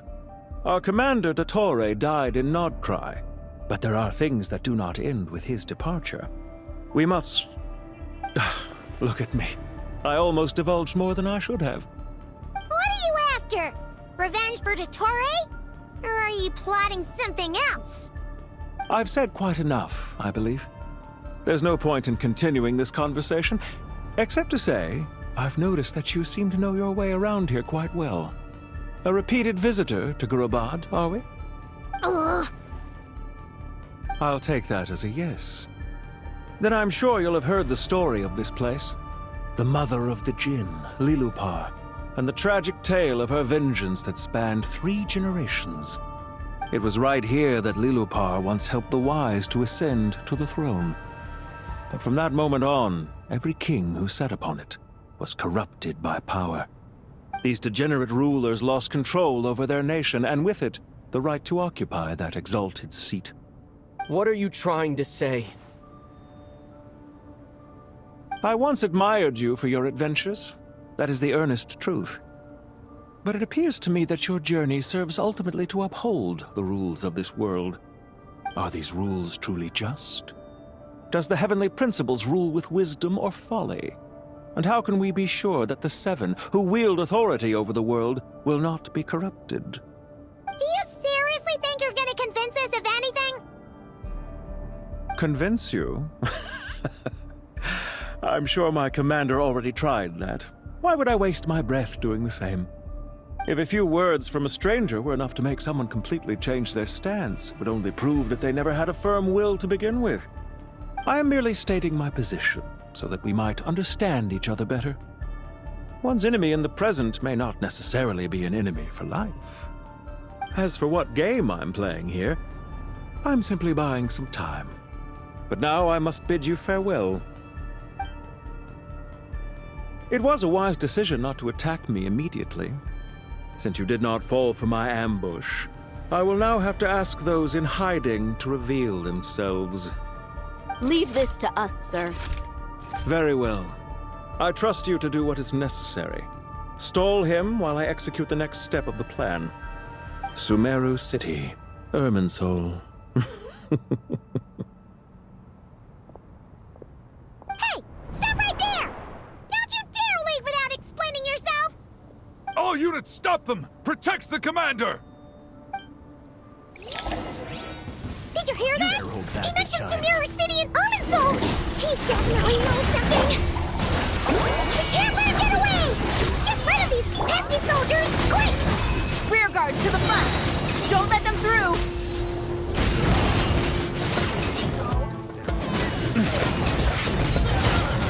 Get that thing in position! Hold on! Just a little longer!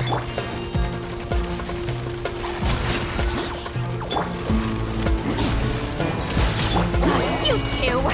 Time to end them! Wrath from the sky!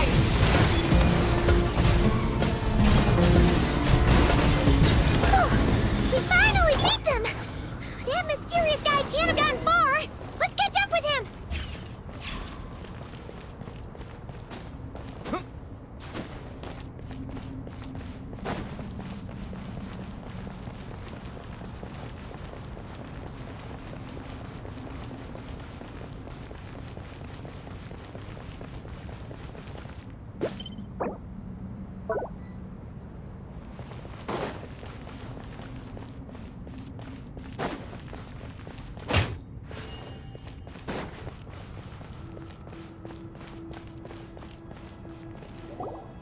Found him! Over here! You're very persistent. Hey, you! Stop running and explain yourself! What are you trying to...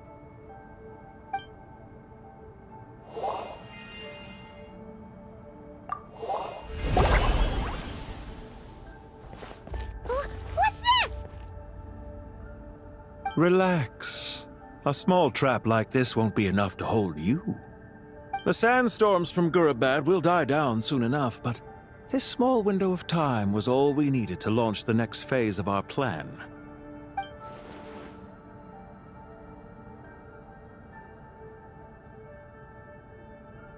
Don't be discouraged. I knew that someone would come here eventually, so I planned ahead.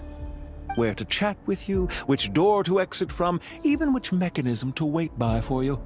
I thought through every detail. You, meanwhile, know nothing of who I am. So far, you've only heard my voice, and for all you know, it may not even be real. But not to worry. This is only our first meeting. It shan't be our last. Just answer me one last question. Why do you continue to follow Dottore? He has conducted countless cruel experiments, even on his subordinates. Follow isn't quite the right word. Let's just say even those you see as villains have their friends, even if they aren't the most sincere of friendships. When any set of rules is established, there will be those who benefit and those who lose out. People will do anything to justify what they have gained or escape from the hardship imposed upon them. Neither he nor I are tolerated by the rules of this world. We were both searching for a new order. Our ideas of the final form that should take may have differed, but our journeys took a shared path. Goodbye, Traveler and Paimon. I wish you a timely escape, albeit not too soon. I will need a little more time to prepare, after all. Hey! Come back! Wait, this dark wall. We've seen these on our adventures before. It swallows people up! Oh, I'm sorry. She shouldn't have jumped the gun! Okay. He may have fooled us this time, but we'll get it back!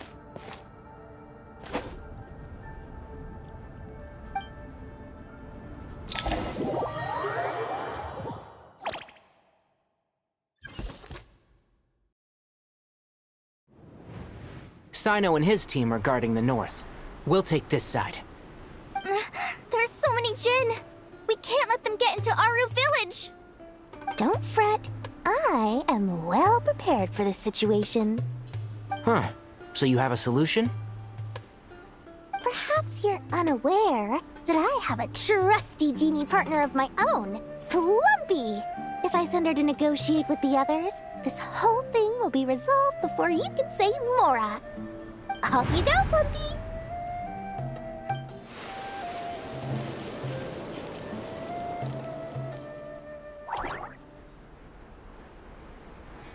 Come on, what's the holdup? 5,000 Mora. 20,000 Mora.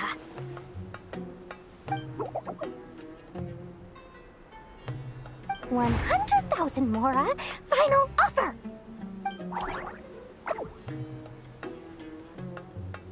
Ah, so she's a hired partner.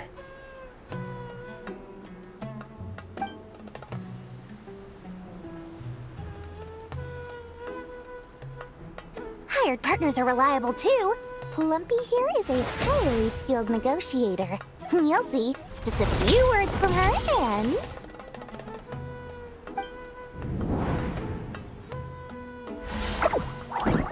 Plumpy!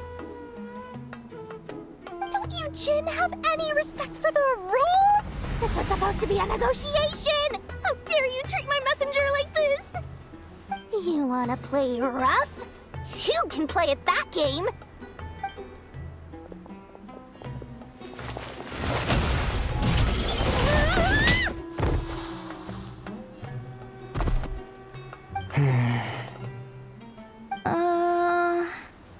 Looks like it's up to us now.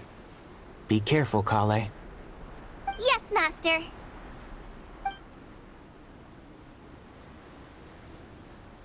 What happened? How did I pass out? Never mind. Plumpy, it's time for revenge. You know, this reminds me of when you first arrived in Avidia Forest. You were trying to help a child retrieve a lost toy when you stumbled upon Spino Crocodile territory by mistake. Yeah, I remember. Our first time fighting side by side. Fighting side by side? I seem to recall swooping in to rescue you with a team of forest rangers. Please stop. Just like we rehearsed. Let's sweeten the deal.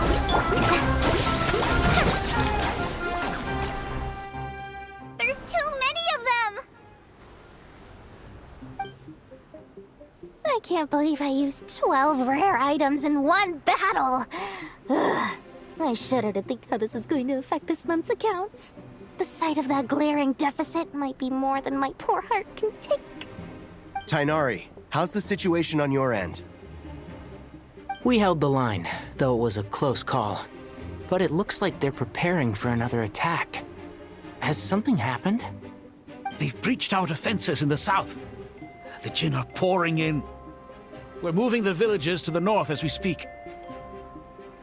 We're hemmed in. This is getting precarious. Our margin for error just got a lot smaller. That's why we wanted to confirm your status. We need to consider our next move carefully. Bad news! Another line of defense has been breached. Kale, go with them and assess the situation. Dory and I will hold the line here. But Master! Even with 3 of us, we barely managed to. This is not a discussion, Kale. Don't worry about us. She clearly still has plenty of tricks left up her sleeve. Wait, you can't pin all your hopes on me? Oh, great. I've almost run out of the things I brought with me, and the rest is back at the caravan. I should be able to hold out for a little longer, but still... Master! Need any help?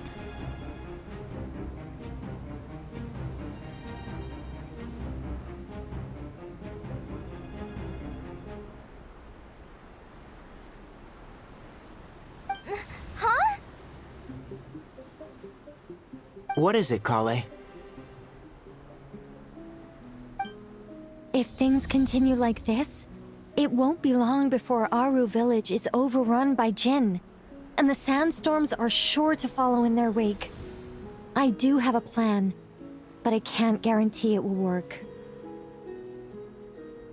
I don't care! Whoever you are! Please just help us! The only one who can help is you. I am merely here to guide you along the correct path. I am a spirit created at the beginning. I am a flickering illusion. I am the shimmering light that flows from the eyes of the Creator. What do you mean?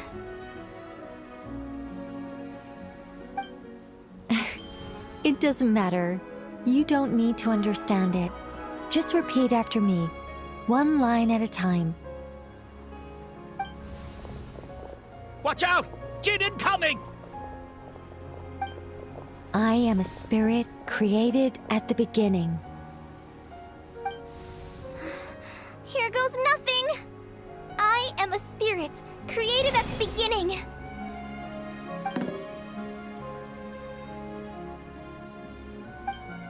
I am a flickering illusion. I am a flickering illusion.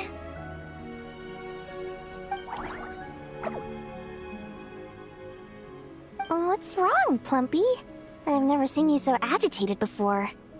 But how do you... Do you know what Kale is reciting? I am the shimmering light that flows from the eyes of the Creator.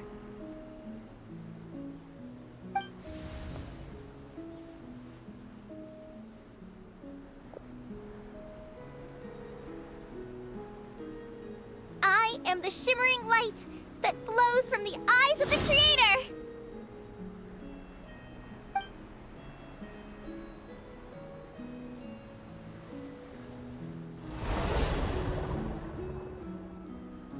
It's a song composed by the goddess of flowers, but very few records of it remain, even in historical texts. All we have is a few fragments. Is Kale an avid historian? Not to my knowledge. The Jinn have actually quieted down. Although... no, it's more than that. It looks like they're showing... submission. Clearly the songs left by the goddess of flowers have a soothing effect on them. At the very least, they're much calmer now. Really? Let me try. I am a spirit created at the beginning.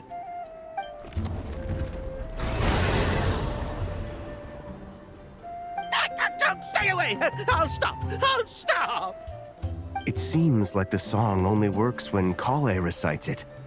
But why? Kale.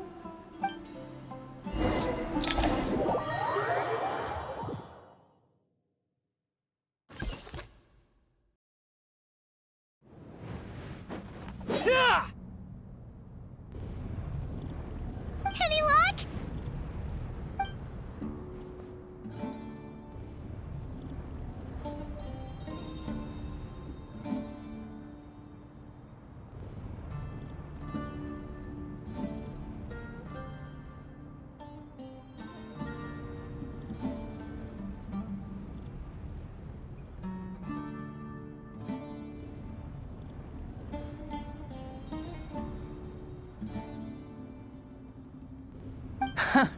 When I heard that loud rumbling in the distance, I thought the shifting sands had bust open the gates to some ancient treasure vault. Turns out it was just you guys. Huh? Wait, that sounds like... It's been a long while. Did you miss me?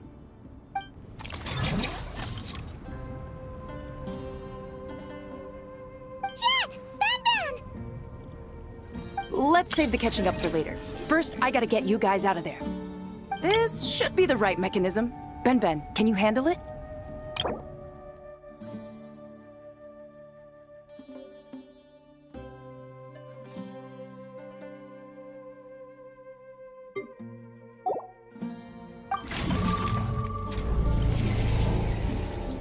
There we go.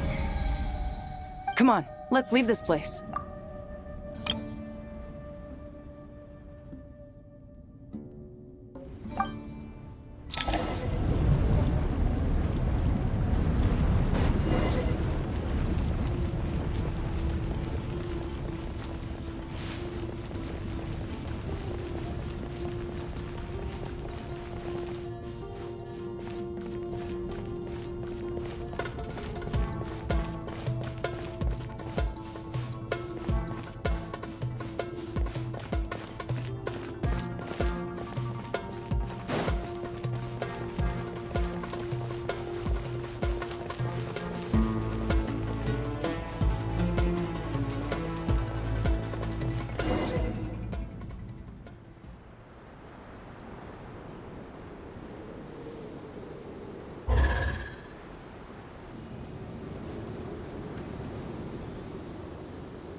Fatui sure made themselves scarce. It's like they were never here. The Fatui? They came to the desert again? Yep. No idea what they're planning this time. They were being very coy about it. How have you been, Jet? Well, since we last met, I've started my own band of mercs. We've actually made quite a name for ourselves. Oh, yeah. On a slightly different note, I have some good news. I finally took care of Masaira. Not much to write home about. It was just another day. Found his hideout. Dragged him out of his cozy little bed. He tried to talk me into seeing his point of view, as usual. But I'm way past that by now. There was nothing he could say to save his life. What about you guys? Bet you'd forgotten all about me and Ben, huh? Of course not! We're super duper best friends! Wow. Sounds like I should make time to visit some other nations too. Anyway, what brings you to Gurabat? Oh, right. I almost forgot. We're here to look for Lilupar. Oh, that bottle? Yeah! We need her power to calm the Jinn and stop the sandstorms. Here's hoping we actually manage to find her, after all the trouble we've been through. Surely, with everything's been going on in Gurabat, she must have woken up, right? Only one way to find out.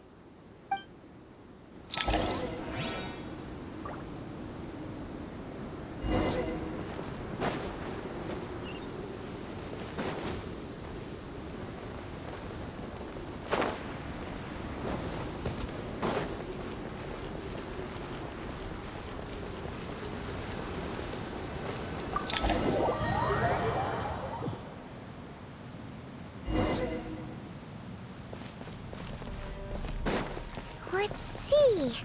She should be around here somewhere. Aha!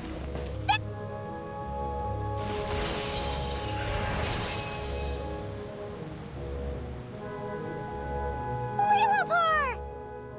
What a long dream that was. It's been a while, my master. Oh, and you're here too, little wildcat. The four of us back together again. Imagine that. In truth, it was at first. I was none too pleased when those miscreants barged in.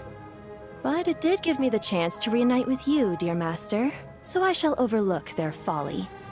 After we last parted ways, I merged with the land beneath Gurabad to suppress the dark calamity stirring in the depths. It rekindled the flame of vengeance within the Jinn, depriving Gurabad of any hope of peace. I fought against it for a long, long time. Until one day, I sensed a change in a foreign land to the west. Suddenly, the pitch-black abyss fell silent.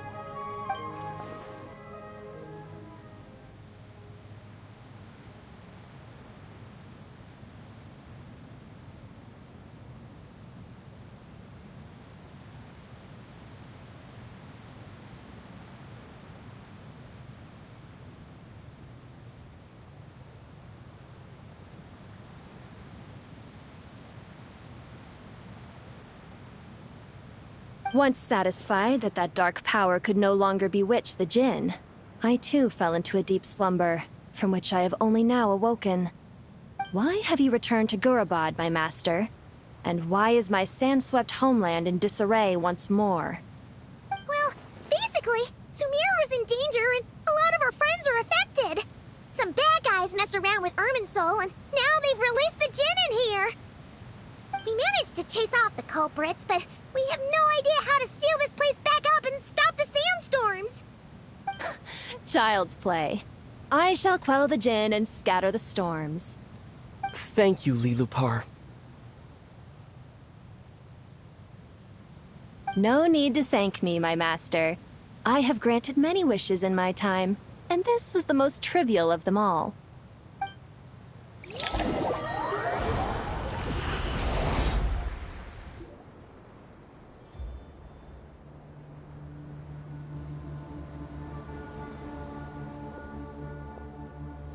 The sandstorm's gone. The sun shines bright again.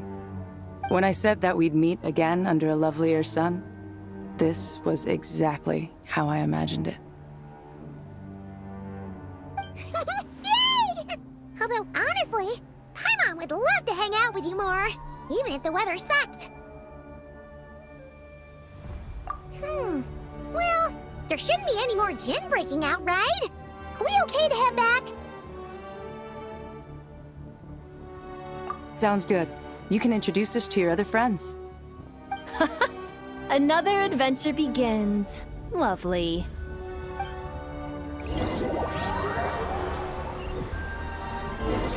The storms have stopped!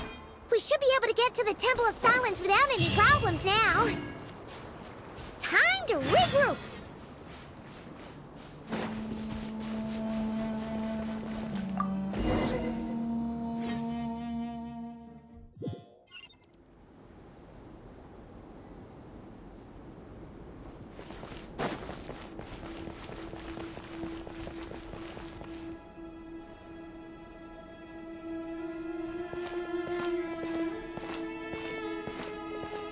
So, this is the Temple of Silence. I've heard the Nagarjanites mention it in passing, but I never imagined it would be this big. It's colossal. I thought the temple moved to the rainforest ages ago. When did they scamper back into the desert? I don't know. This plan sounds a little too risky for my liking. Even in King Deshret's day, this was experimental technology. We have no idea what could happen if we activate it. Well, unless you know of another viable alternative for the Akasha terminal, I'm afraid this is our only option. The plan is sound, and the risks are manageable. However, if we are to proceed, we must act quickly. The scale of this project is enormous. Even with Kave, Faruzan, and every other scholar of mechanics working on it full-time, the proposed modifications won't happen overnight.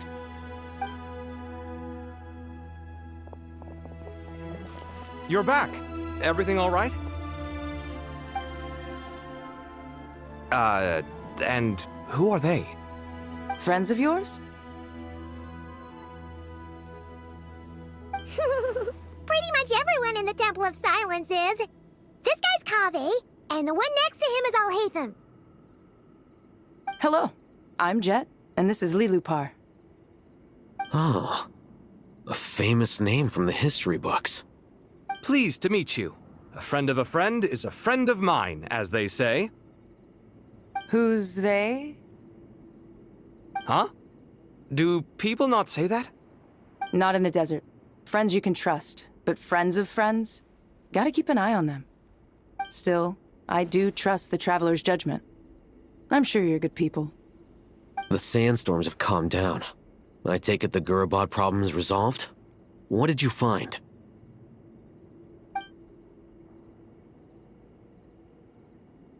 And after getting all smarmy with us, he trapped us there. Luckily, Jet used the mechanism outside to free us, and then we got Lilupar to put a stop to the chaos. Wow. Thanks for being there to help them.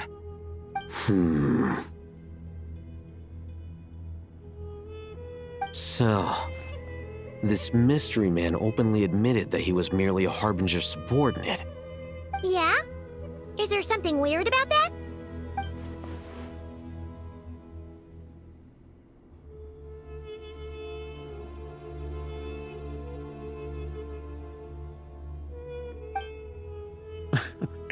I assume you aren't naive enough to expect answers from an enemy.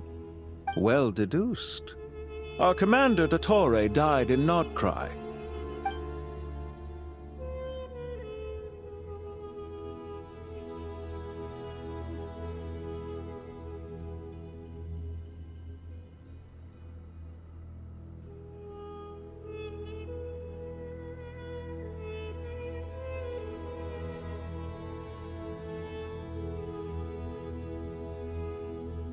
Are you wondering about his true identity? Or do you think there's a big conspiracy behind all this?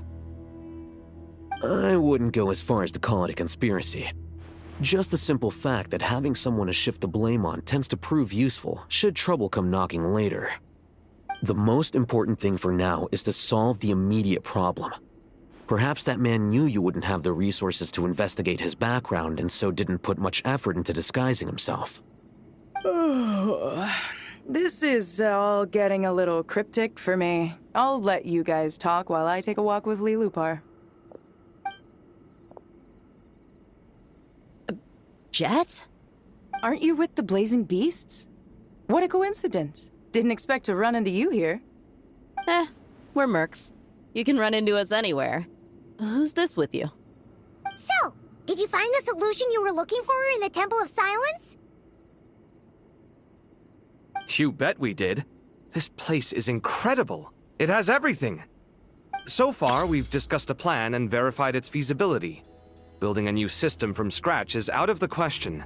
So our only option is to modify the Akasha using certain resources we hope to find in the mausoleum of King Deshret.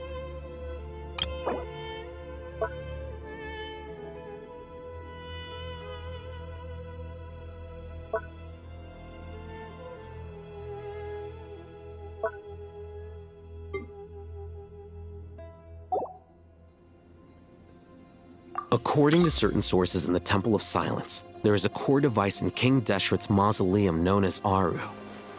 Little is known about this device in academic circles, which suggests it was hidden quite effectively. If these sources prove correct, the energy contained within Aru may be sufficient to power our Akasha renovation plan.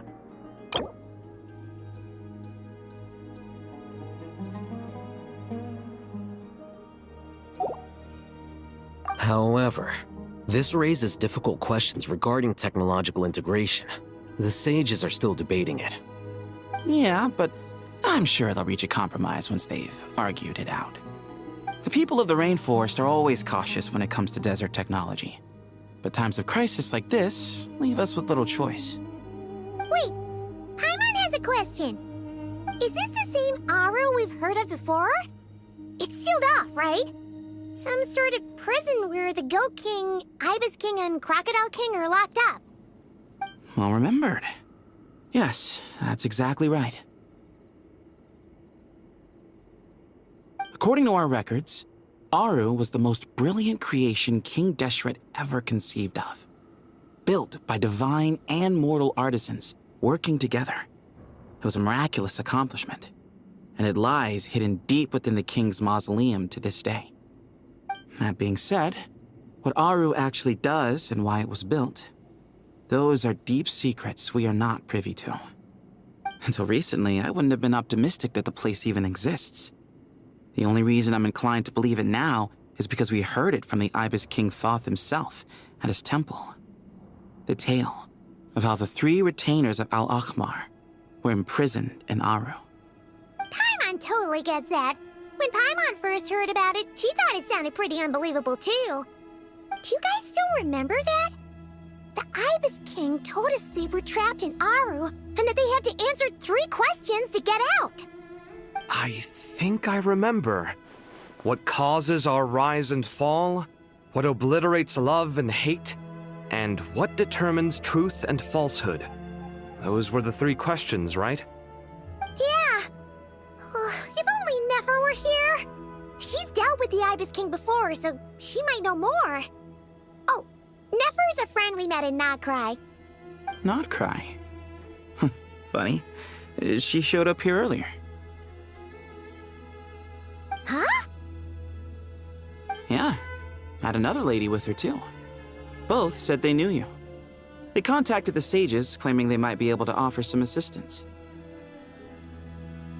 Really? They came here to help out?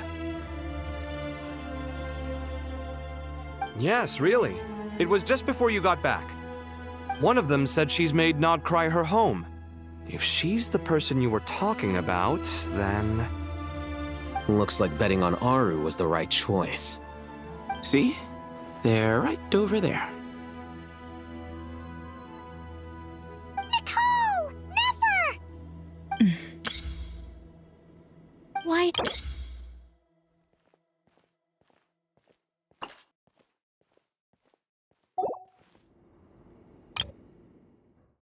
Why, hello! We're here to help.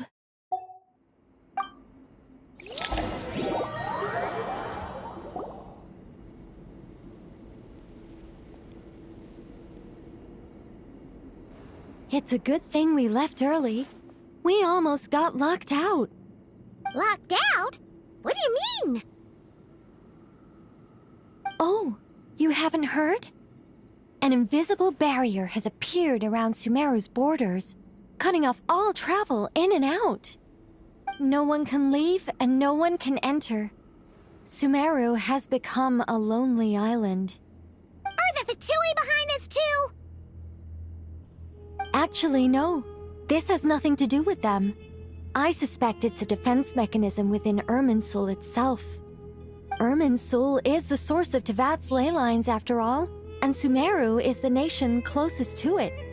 I imagine this function was put in place to seal the entire region off in the event of serious damage, preventing the disaster from spreading to the rest of Tevat. It may have been implemented long ago. But doesn't that mean that the people here won't be able to escape to other nations if the anomaly keeps spreading? Currently, that does appear to be the case, which is precisely why I am here. This is a critical moment for the world, and Sumeru is the eye of the storm. Paimon's surprised you managed to convince her to come back to Sumeru. Indeed.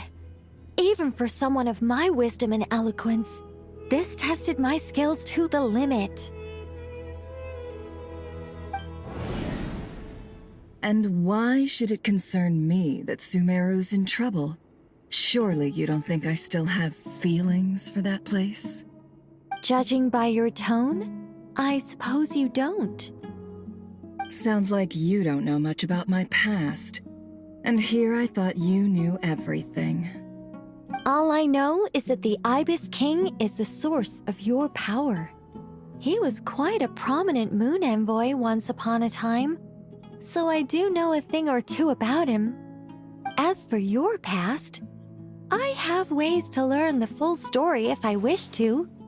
But everyone has secrets they'd rather keep to themselves, wouldn't you say? I'm glad you see it that way, Miss Nicole. I've chosen to call Nodcry home, which is why I did my part in its hour of need. That doesn't mean world savings become a habit with me. I have no particular desire to play hero in Sumeru, thank you. I understand. Human emotions do not appear and disappear without cause. There is always a reason to be found behind both salvation and destruction. Still, if time has taught me anything, It's that human emotions are often complex and in conflict. That's why people change their minds about things all the time. But that's where we angels come in. Our duty, ultimately, is to guide people towards their deepest, truest desires and help bring them to fruition. So I wish to hear about your past, because I do not believe you are motivated by hatred alone. And if we still arrive at different conclusions in the end, that's okay.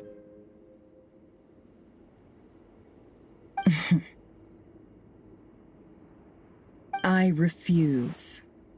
Wait, what? But I set the atmosphere and everything. Isn't this supposed to be the moment when we finally open up to one another?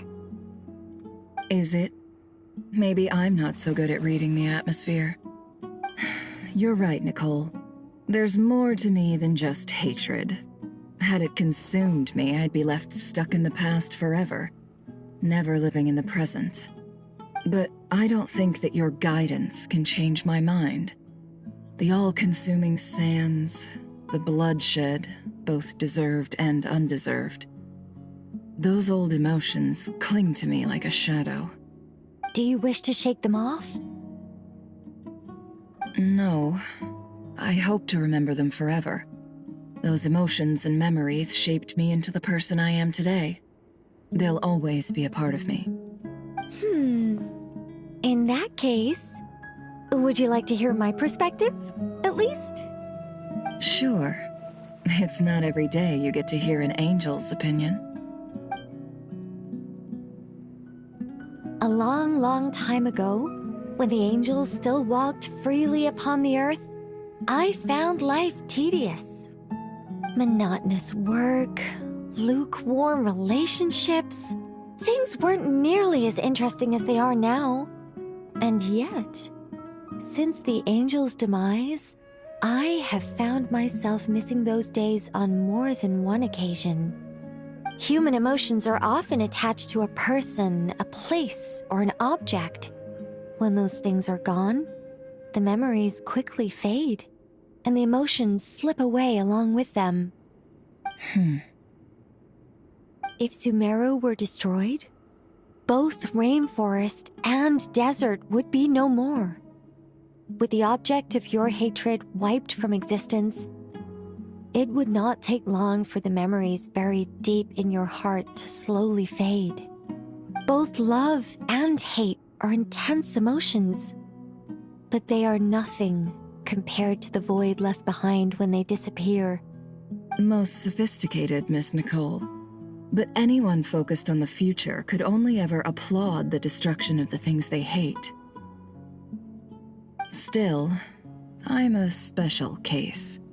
Someone once told me that human memory is more selective than a Mora-hungry merchant choosing between customers. We all need a reality check once in a while, so we don't forget the truth. As much as I dislike Sumeru, this is no way for it to perish.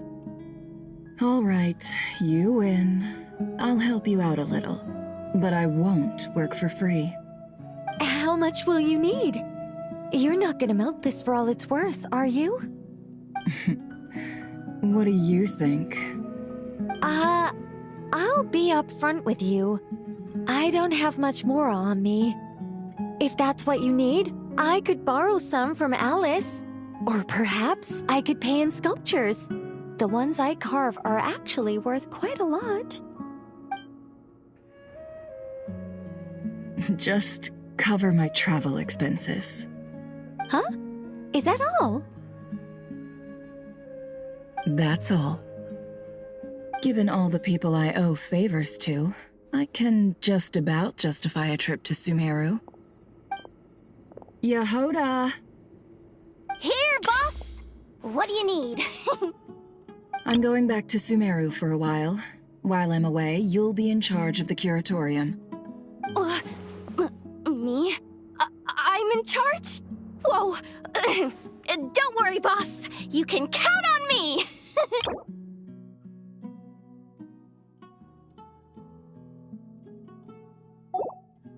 And that was how the ingenious Angel Nicole brought you the perfect person for the job in your hour of need. Hip hip hooray! That was far more detailed than necessary. Not lacking in embellishment either. I never thought I'd return. Especially not the desert. But life doesn't always go as planned, I suppose.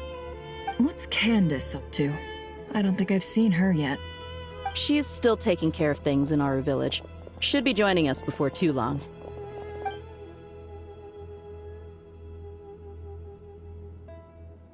Oh, and sorry. Hope we're not interrupting anything.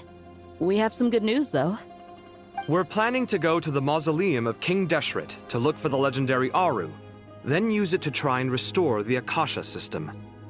According to records in the Temple of Silence, the mausoleum houses something called Aru's Chute, which can be used to establish connection with Aru. We still have some time before we leave, so there's no rush. By the way, who are these two new faces? Just call me Nefer. I'm based in Nodcry. Did I hear you mention Aru? Correct.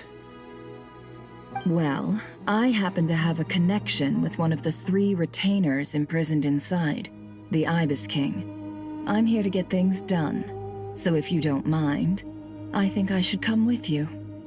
That sounds perfect. Miss Nefer, are you from the desert by any chance? Why do you ask? I don't know. There's a familiar air about you. Plus, you mentioned Candace. Sorry, I don't mean to pry. It was just a random thought. I'm Dia, an eremite mercenary. My work usually keeps me out in the desert. I'm on good terms with Dory, and she's mentioned you all before. It's nice to finally put faces to the names. However, my associate here is probably less well acquainted with you. Why don't you all introduce yourselves? Actually, I'm a little better acquainted than you might think.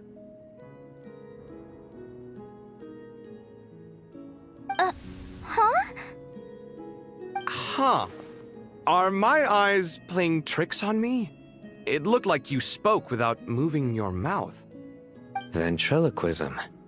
I have heard tell of it before. What is it, Kale? It's you! You're the voice who's been speaking in my head, aren't you?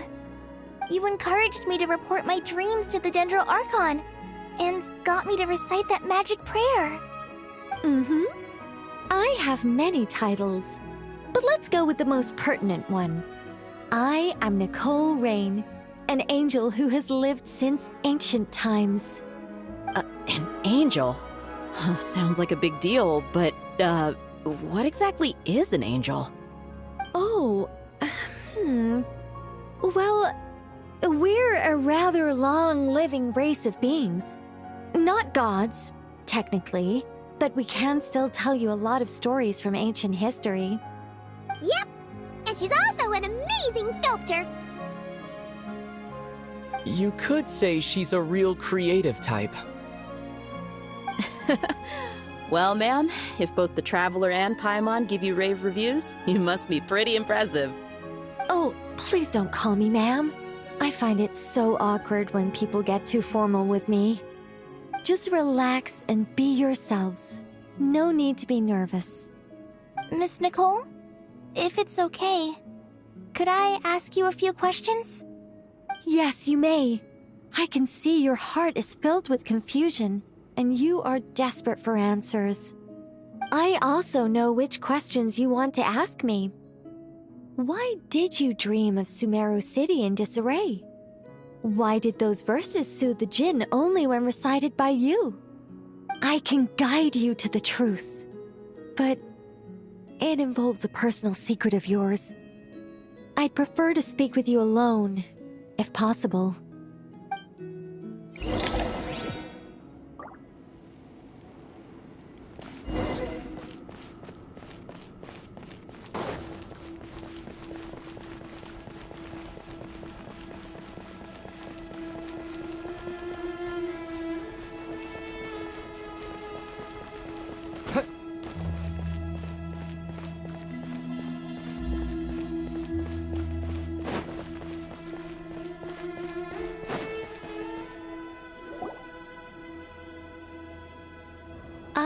thought we were going to speak alone.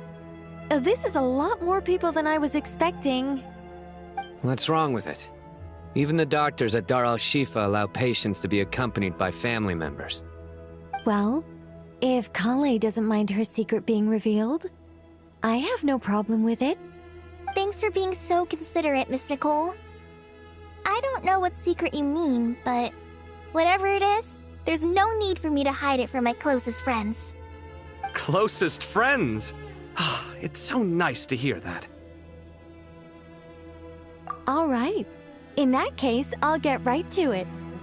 Kale, are you aware that there are god remains inside your body? I am. When I was young, I got sick with Elazar. Nothing could cure it.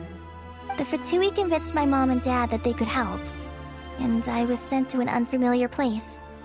There were a lot of other kids just like me there. This creepy guy injected us with some strange medicine, which I heard contained god remains. I can still remember the pain like it was yesterday.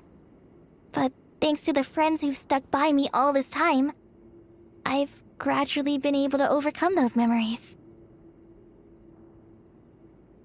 Anyway, so you're saying that what happened to me has something to do with the god remains they injected me with? Yes. Those were the remains of Nabu Malikata, the goddess of flowers. What? Huh. Fascinating. You don't seem surprised like the rest of us. Why? The possibility crossed my mind when Kale recited the Goddess of Flowers song and calmed the Jinn. You made Paimon jump! What are you doing here, Lilupar? I was merely passing through when I heard the name of the Goddess of Flowers. Be assured that I share your surprise. You, with the hat. Are you certain? I sense no trace of the Lord of Flowers within her. Well, it is a very small fragment. Unless special methods are used to manifest its power, even her closest acquaintances would find it near impossible to detect. After the goddess passed away, her remains were scattered across the desert. King Deshret gathered all the pieces he could find and buried them in the eternal oasis. But some fragments remained unaccounted for. Eventually, the Fatui must have found a way to track some of them down. Presumably for use in some experiment. It's not an uncommon occurrence. You're more shaken than I thought. In one sense, you've been extraordinarily lucky. So many people who yearn for this kind of power never attain it, yet you have coexisted with her all this time without even realizing it. I don't know what to say. I'm glad that I could help everyone with this power, really. But knowing that a fragment of the Goddess of Flowers is inside my body is... it's a strange feeling. Well, people value their autonomy very highly. Even a well-intentioned intruder can shake one's sense of self. I understand how you feel, Kale. But once you get used to it, you'll find it's nothing to be concerned about. Huh. I guess you, of all people, have a good reason to speak on this. 2 good reasons, in fact. Incidentally, 3 is the maximum number of Hermanubis' Ba fragments that I could bear. Let me guess. Because 2's company, but 3's a crowd? Thanks for helping to explain the joke, Tainari. Not my intention. Goddess preserve me. I should take my leave. This boy in his wolf's head hat speaks much too differently from the Hermanubis I remember.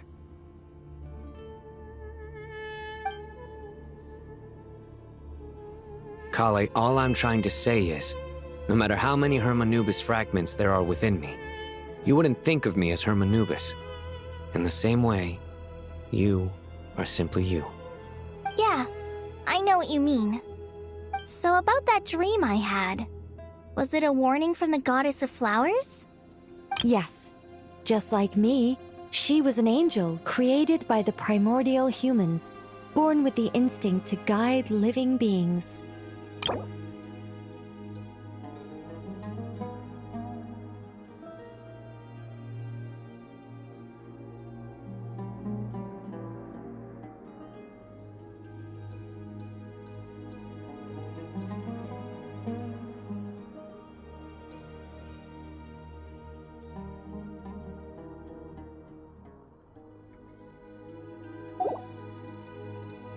Though her body and soul have perished, her essence retains its natural instincts. Even her smallest remaining fragments would do their utmost to send you that warning. The Mother of Dreams? Lord of Flowers and Oases? She must have had a premonition. That is why she gave that dream to you. We won't let our efforts go to waste. But I still don't understand. Why me? Yes. Why indeed? You weren't the only one injected with God remains, but only in you have her fragments persisted. I suspect it may be because of the firm will you showed in the face of suffering. She was likely assimilated by that will. Of course, this doesn't mean you have to shoulder any extra responsibility. As this young man said, you are who you are, and that will not change. All right. Any further questions from the family members of the patient? If not, we should head to the mausoleum of King Deshret. Let's move out. Time to put our plan into action. We all hope it'll work. But will we really be able to open Aru? And even if all 7 pillars of King Deshret agree to let us proceed, the scale of the work to follow is daunting, to say the least. Haven't you handled other big projects before? I mean, the biggest project I've worked on to date is probably the Palace of Alcazarzaray, I guess? But this is orders of magnitude beyond that. It's a total nightmare. Look on the bright side. At least this time you're actually here when Sumeru needs you most. You won't have to come asking me for details after the fact. Mock me all you want. But now that I'm here, things will be resolved far more quickly and smoothly than last time. Kave's self-doubt disappeared in an instant. Like magic. Well, this confidence is most gladdening. Now, go and pack your things. We'll head to the mausoleum as soon as you're ready.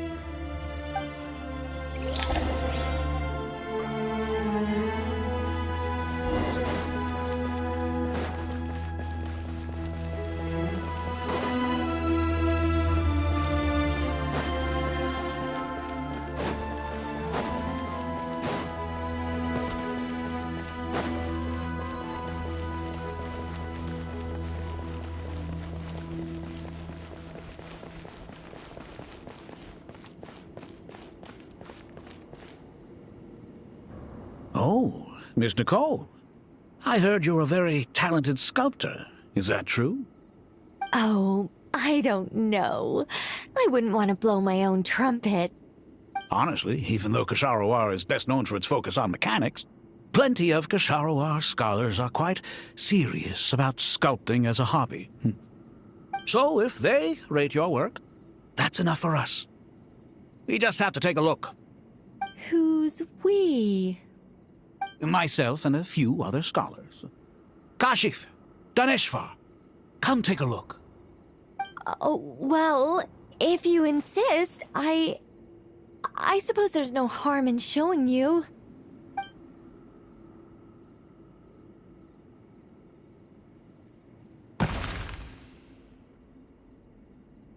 Whoa!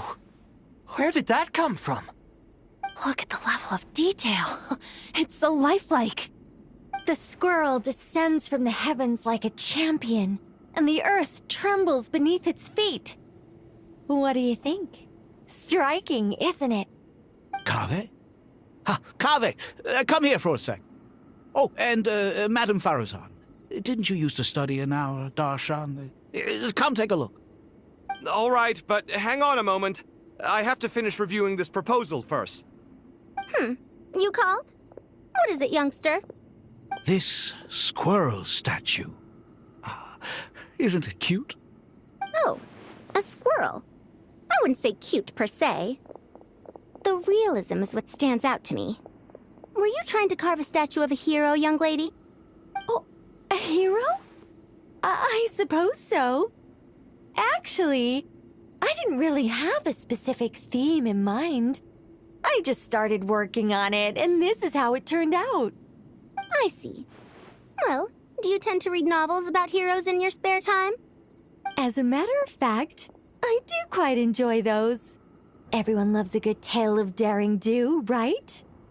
Then perhaps this statue represents the heroic tale you long to see deep down inside. Also on the subject of heroism, I feel that if the subject posed with a finger raised towards the heavens, it would lend a greater gravitas to the overall image.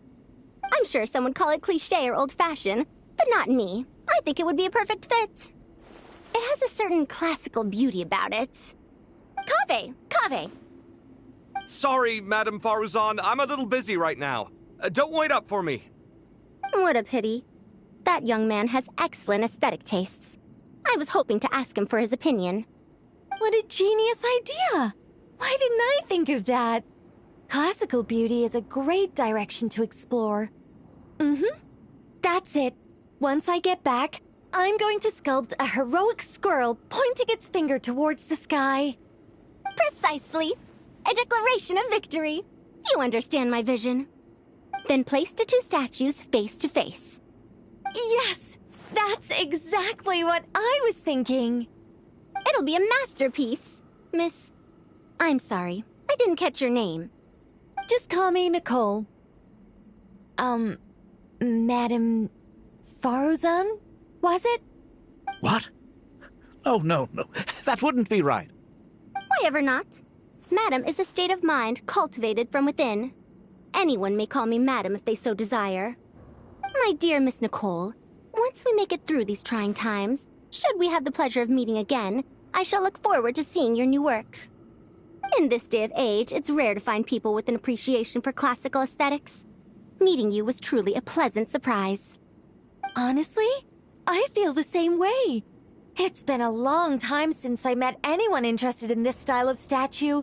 Clearly, they don't call you Madam for nothing. Also, I have to say, you're a very good judge of character. Because when I think about it, I really am someone who likes stories about heroes. That must be why I've quietly kept watch over generation after generation of them. Sorry, keeping watch over heroes? What exactly do you do for a living? Oh, never mind that. Let's not tell Madame Faruzan about Miss Nicole's true identity for now. Good idea. Let's limit the conversation to aesthetics.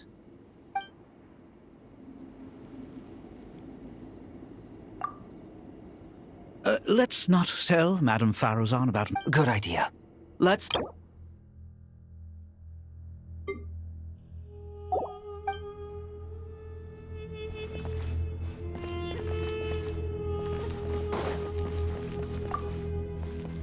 What's wrong? You look a little depressed. Kale got a fragment of the Goddess of Flowers, and all I got was one of the 7 pillars who served under King Deshret.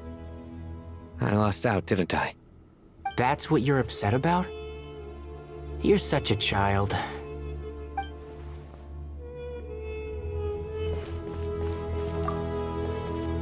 Oh, so many books. More than I could ever read in my life. But I've learned a lot that the textbooks could never teach me. I never realized that people in the distant past thought about some of the same questions we ponder today.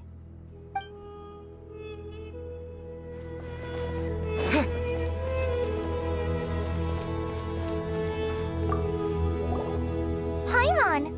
Thanks again for your notes. I'm done copying them, so here you go. You're welcome. Just let Paimon know if you ever need help again.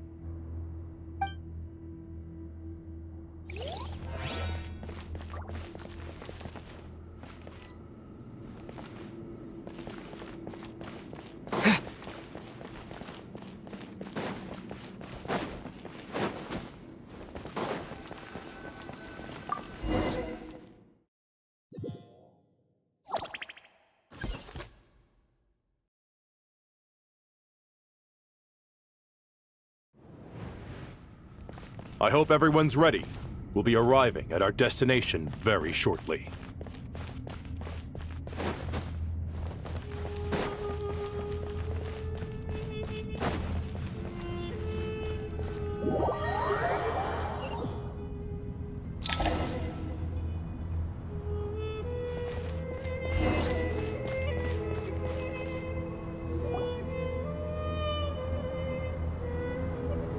Why, we've not seen so many visitors ever, really.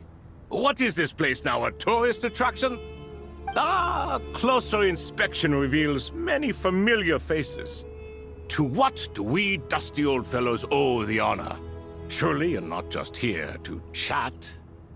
You surmise correctly. We are here to carry out a rather enormous project. Ho, enormous, you say? How large, then?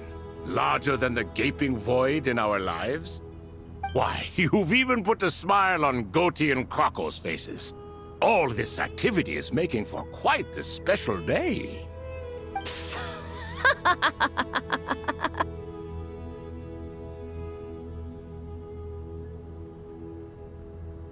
I know that laugh.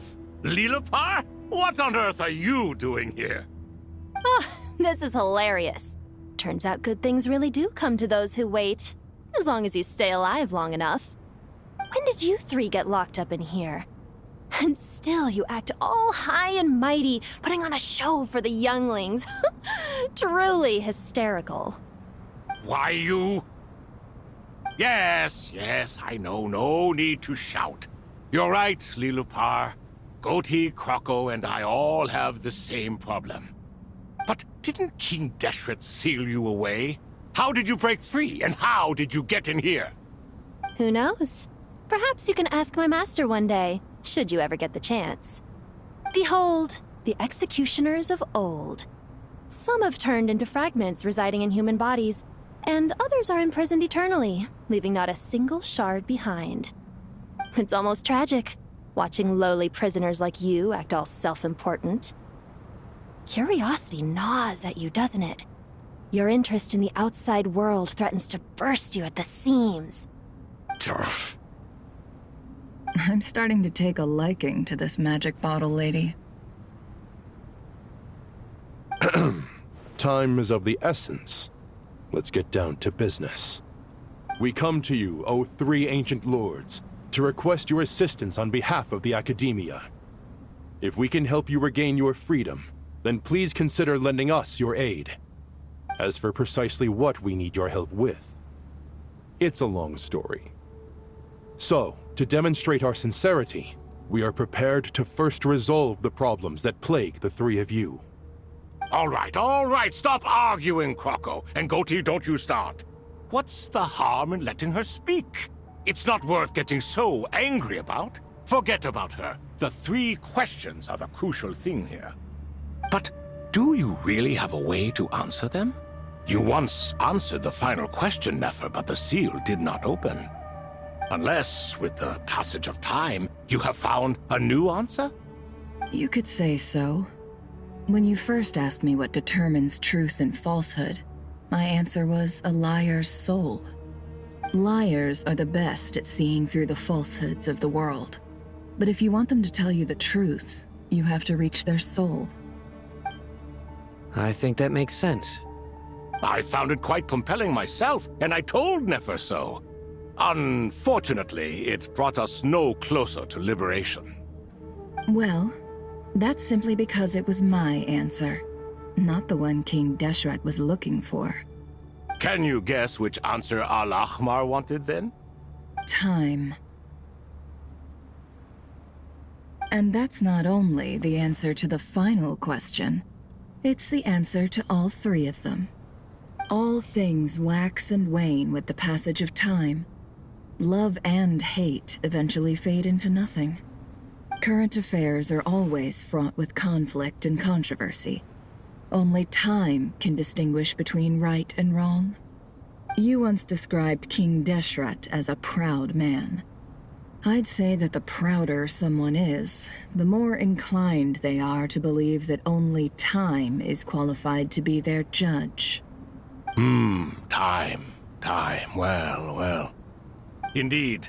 Perhaps in building Aru, our king was in fact attempting to reverse time, to bring love and hate, right and wrong, the rise and fall of all things back to their point of origin.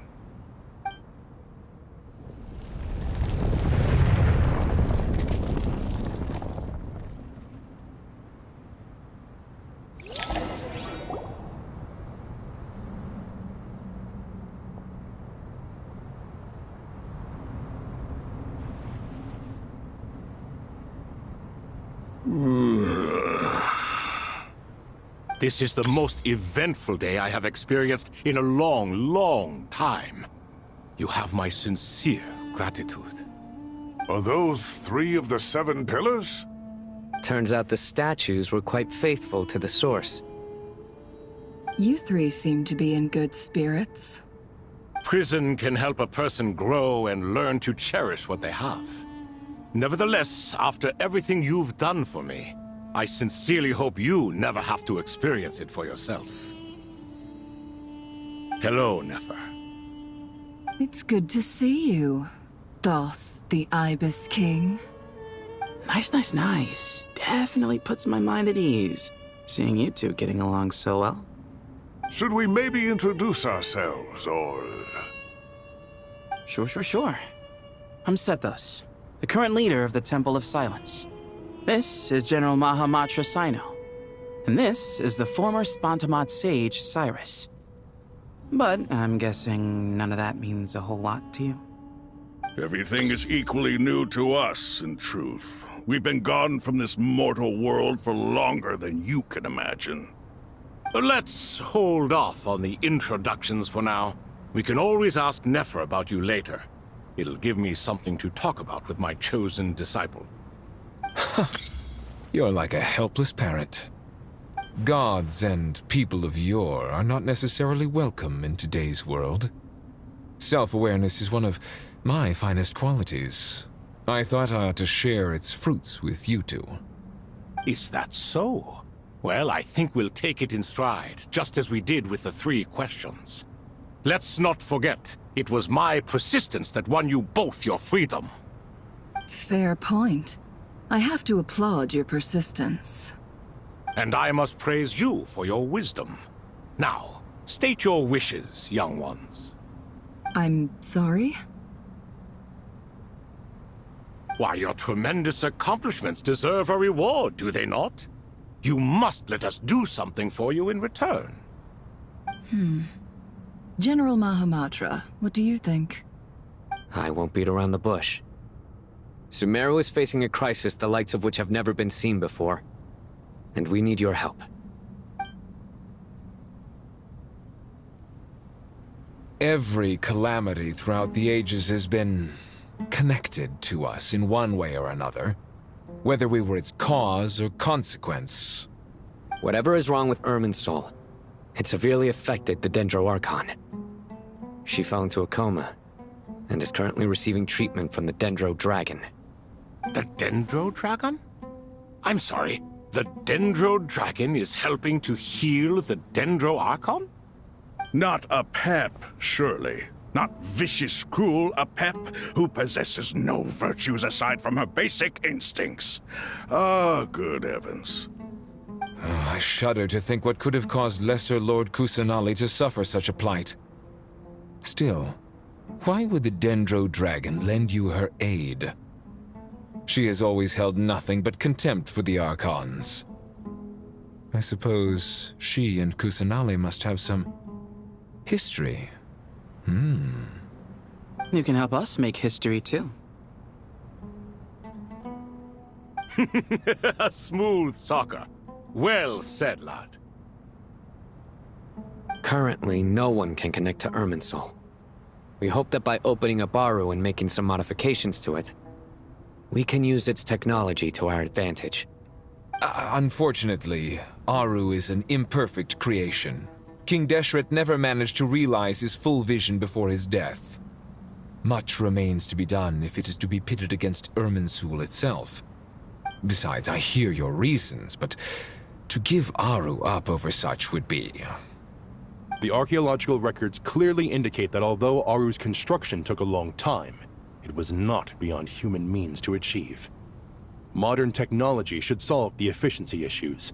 We have no choice but to go all in on this. This is by no means a threat. But the only reason we helped you escape from Aru was to gain the necessary leverage to negotiate with you. You asked us to state our wishes, and we have. Each one of us here needs your help, as do all the thousands of people living in Sumeru. They need you, and they need Aru. What do we think, my fellow old fogies? Shall we lend our support or not? Since you ask so nicely, naturally. Naturally what? Are you for or against? I simply mean we shall do what comes naturally. You claim that you wish to open Aru. Know you then that the golden slumber created by King Deshret is preserved within? We do. We understand the risks involved.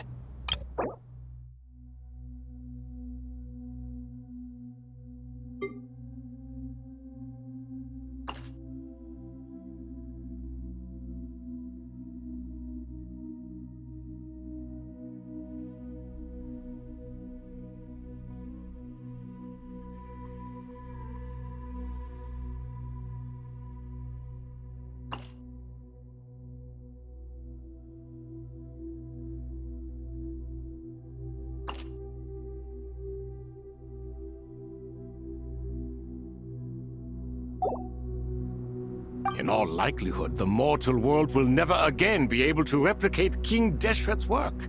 Never will there be another chance to come so close to creating a utopia. Knowing this, are you sure of your decision? We are sure.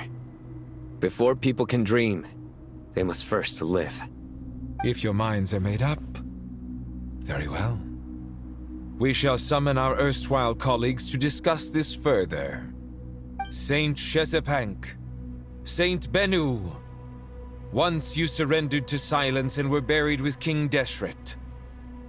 But now, we invoke the right to awaken you with our voices.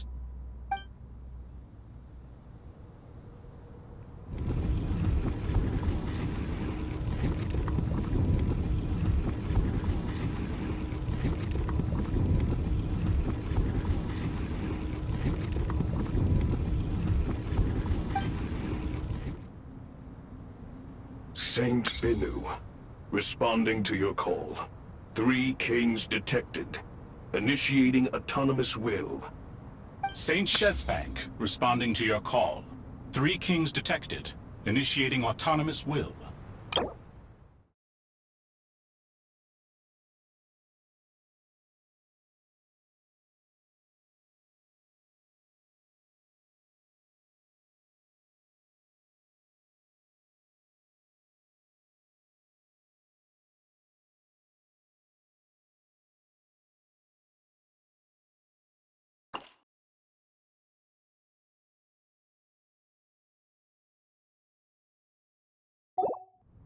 Ah, Lord Herreshoff.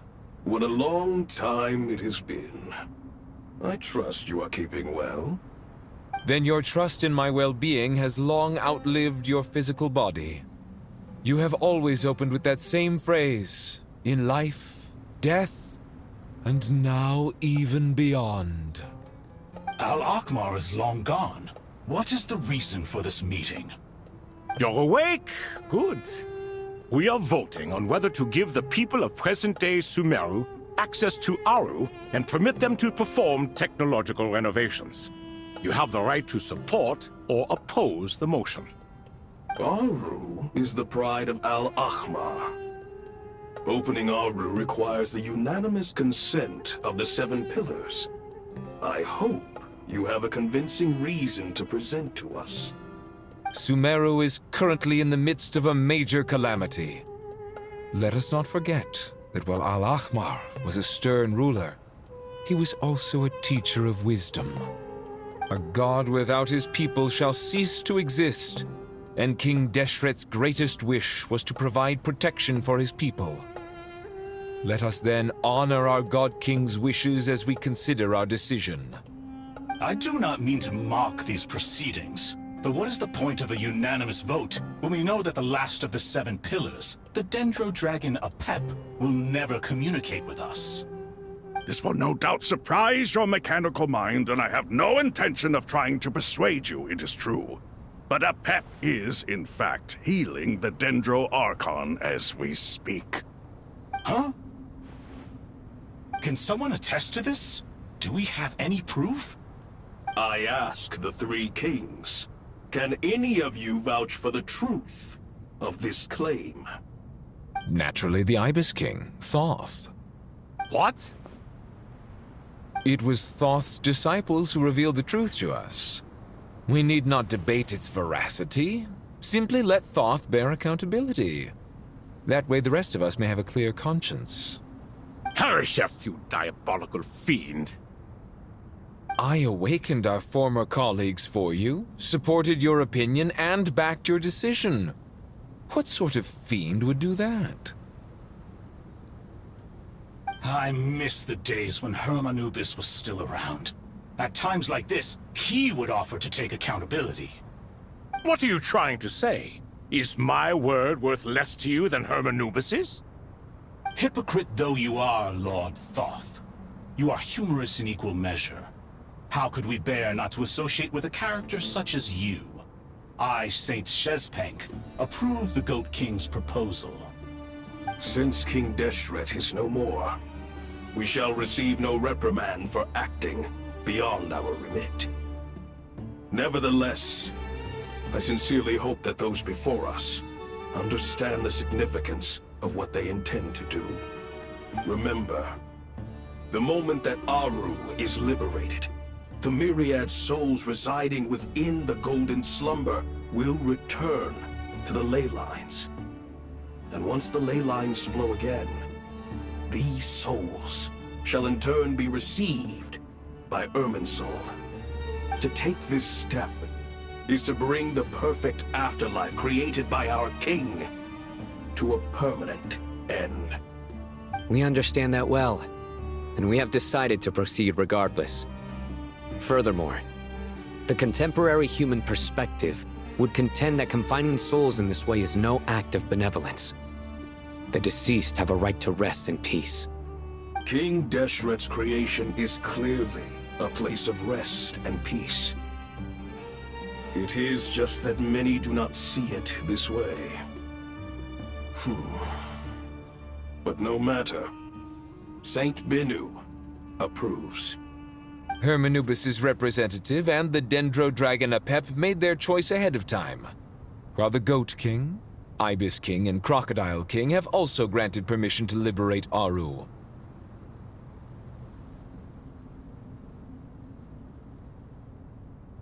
By the grace of His Majesty, guided by his wisdom and will, let the gates of Aru be reopened.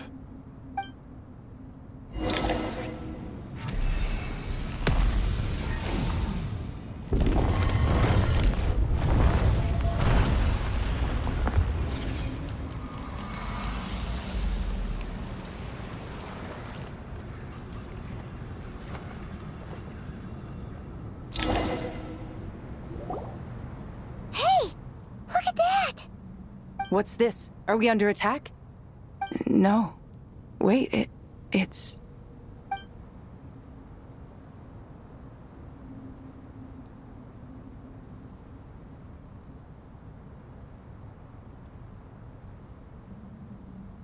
Here you are. Through the sands of time. I see you. Father. Father, is it really you? It's Chet's father, Jibriel! That's right! He entered the Golden Slumber, didn't he? I smell blood and sand on you. You've grown. Strong as a wild beast, and without shedding a tear. You have to leave, don't you? Please, just answer me this. What should I do for you? This meeting is a blessing from the gods. My soul, once imprisoned along with that of Samael, is finally free. I am truly grateful for the chance to see you again. That the dead should meet the living is itself a miracle.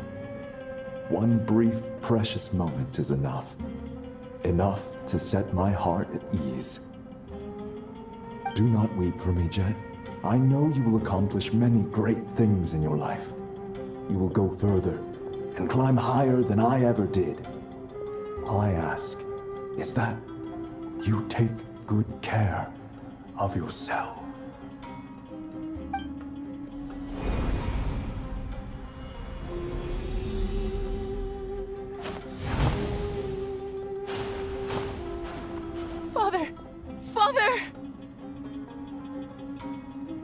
father.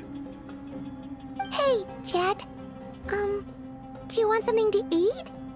Maybe it'll help you feel better. I'm fine. Thanks, Paimon.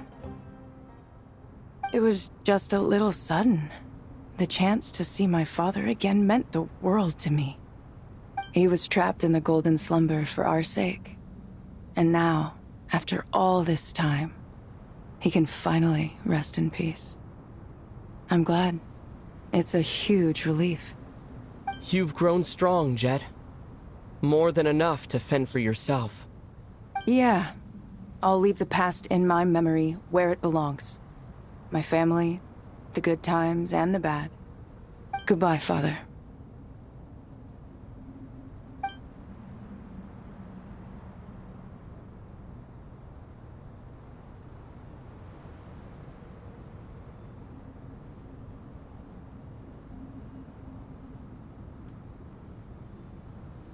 Ah, me, what a touching reunion that was.